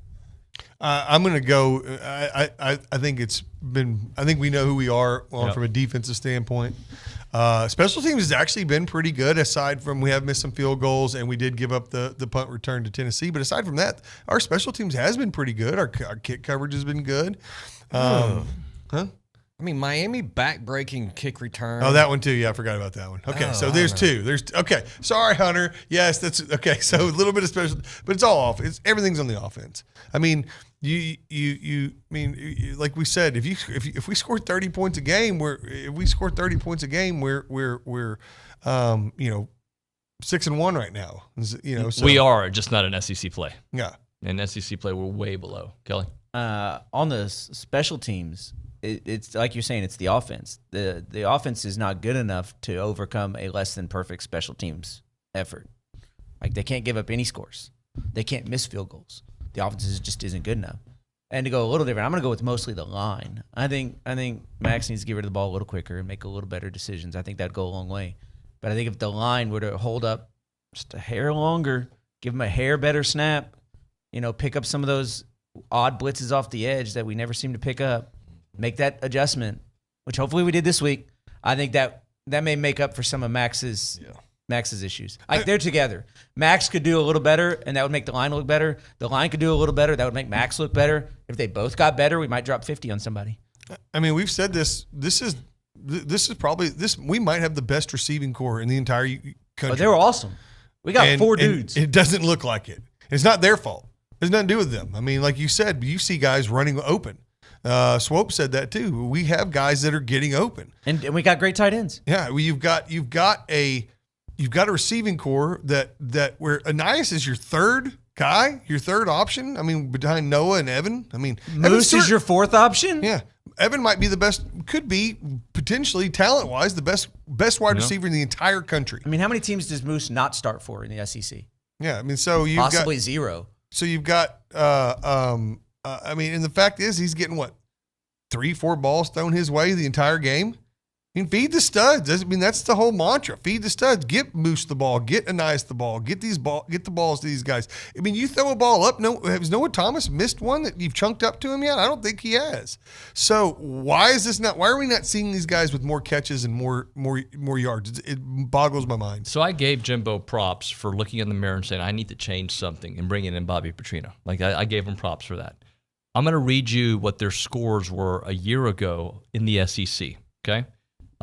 23 points against Arkansas, 24 in a loss to Mississippi State, Alabama, a loss, 20 points, South Carolina, a loss, 24 points, Ole Miss, a loss, 28 points, and Florida, 24 points. Oh, and 10 against Auburn, right?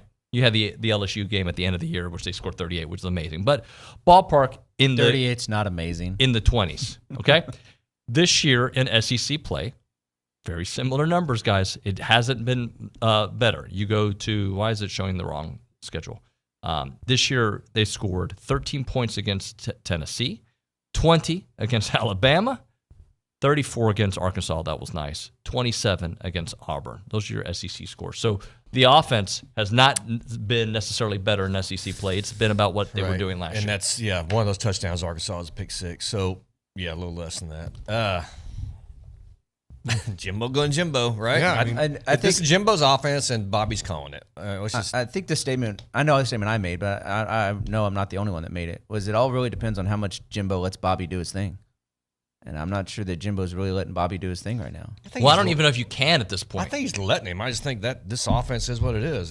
But if it's Jimbo's offense and Petrino's calling it, then he's not really doing his thing.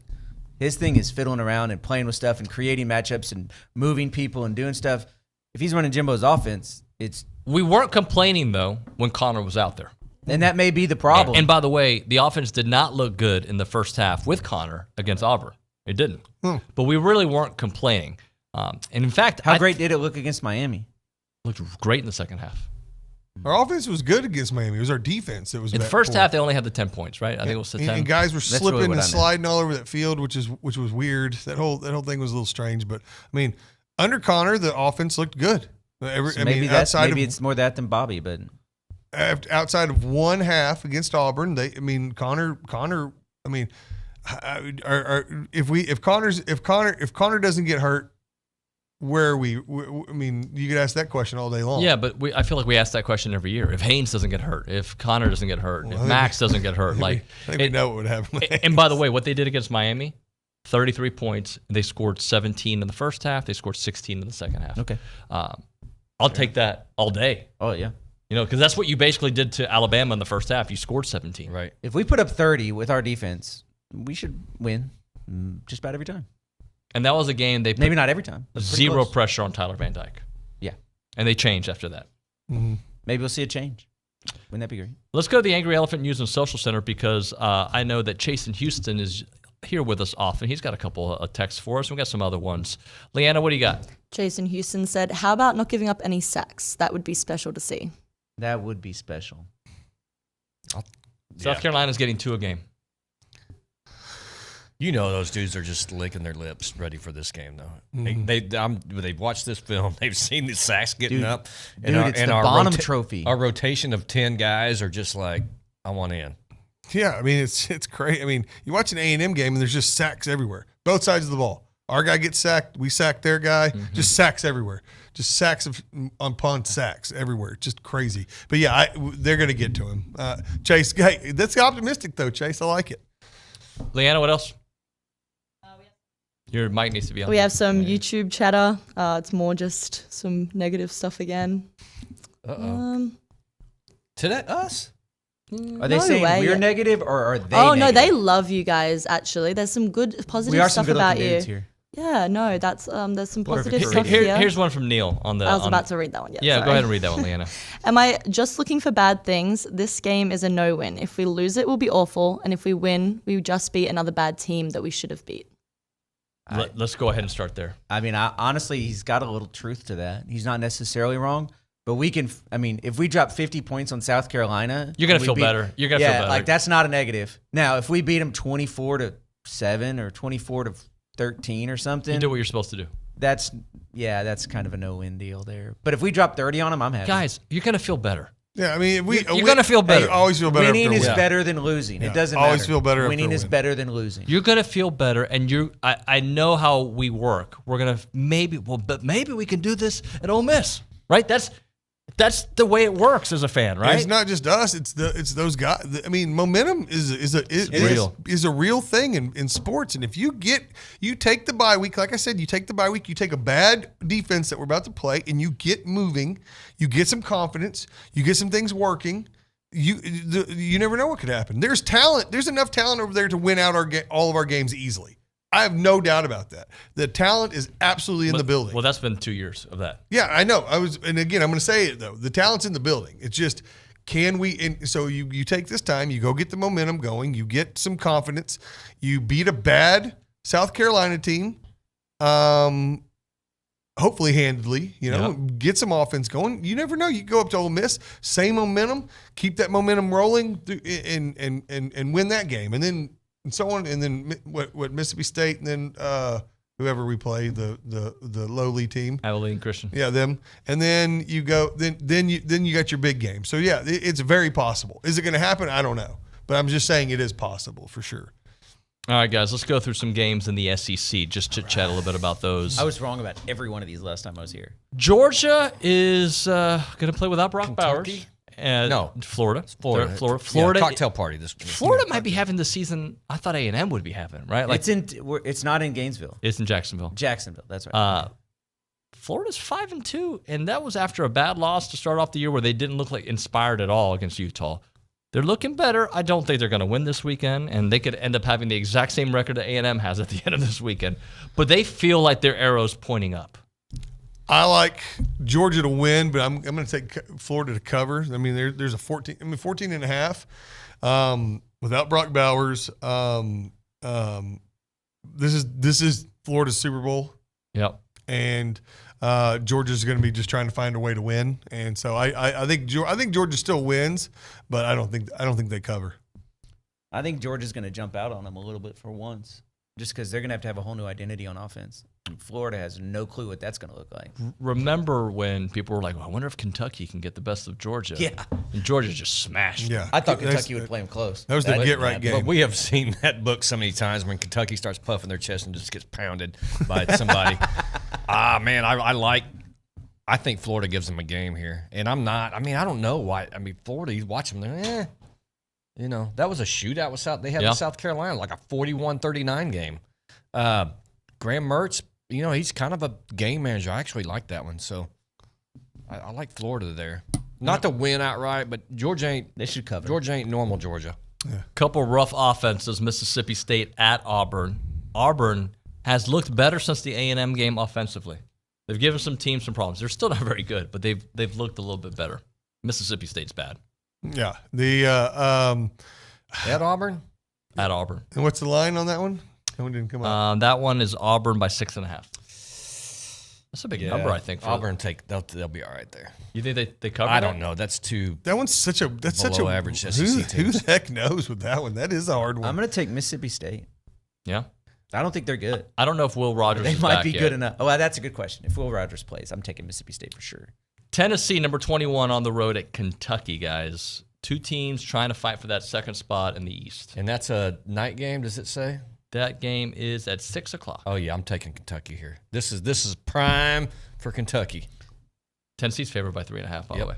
Are we going to see 400 yards of rushing between the two teams here? We Because could. Kentucky runs it all the time, and Tennessee runs it all the time. Mm-hmm. I just said Kentucky puffs their chest and gets beat up. And Yeah, I noticed you did now, that. Now I'm like, in Kentucky all of a sudden. Just, I like the night game. I like that atmosphere in Kentucky. Yeah, I'm going to actually Kroger Field. I'm going to say Kentucky just because Tennessee, even though they beat us, didn't impress me. They just didn't impress me, and after the first two drives of Alabama, they really weren't very impressive either. We should have rolled them. I mean, we had even a semblance of an offense. We would have rolled them. So that's why it's so frustrating. Every time you say that, I think we said that last year too. I know we say this all the time. Copy and paste. Saying this for 84 years. So, but yeah, no, I like Kentucky in this one. I don't think Tennessee's that good. Well, I'm glad this next game is going to make life hard for Ole Miss. So when A&M comes, they're a little beat up. Vanderbilt at Ole Miss. Hey, that's one of the biggest. That's the most underrated rivalry in SEC. I mean, that's their East. That's their East opponent every year. Yeah. Hey, when SEC Shorts did that thing and they're talking about how Ole Miss was going to be so sad to lose Vandy, you know. But they are. Ole Miss, by the way, favored by 24.5. Come on, Vandy, you can do it. I'm taking Ole Miss in the points. Yeah, that's there. not a game. No, Ole Miss will Lane win. Kiffin might put 60 on his rivals.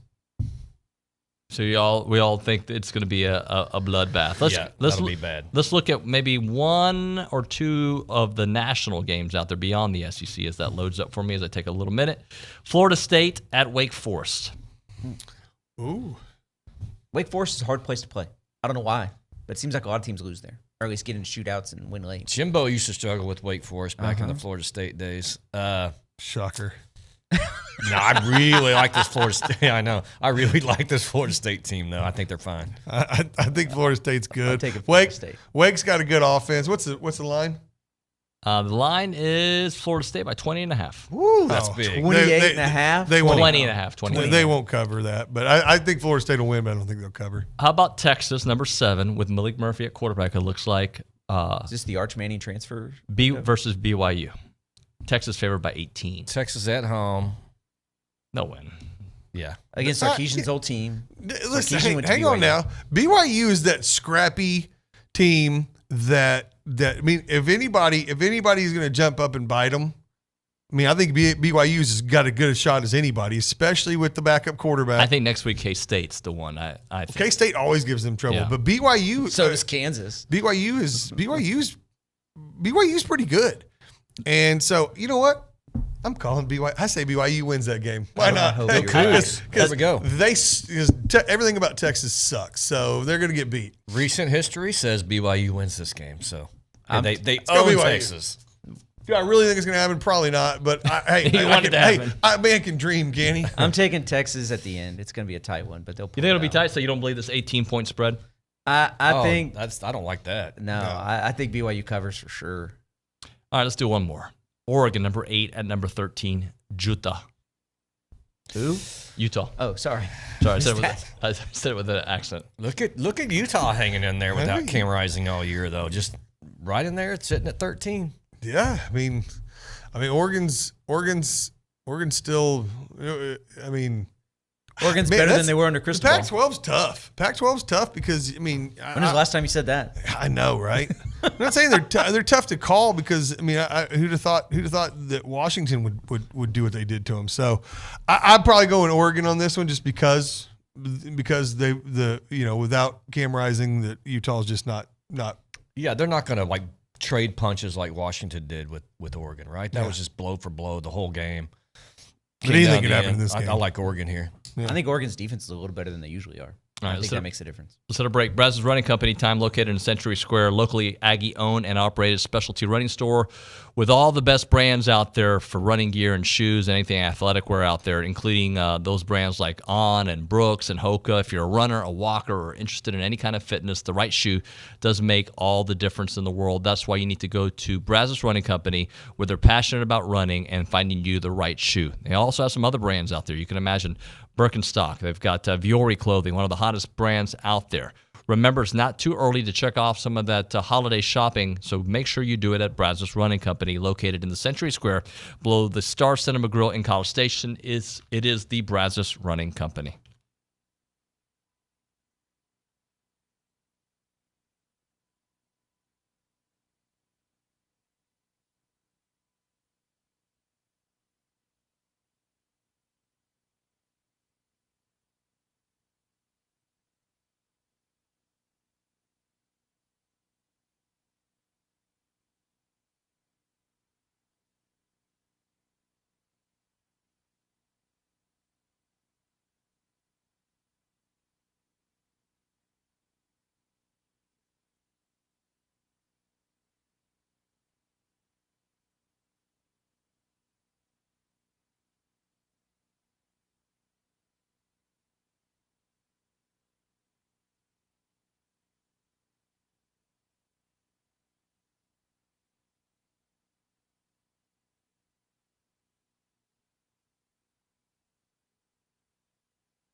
I hear that, and so do the people. It's TexAgs Radio.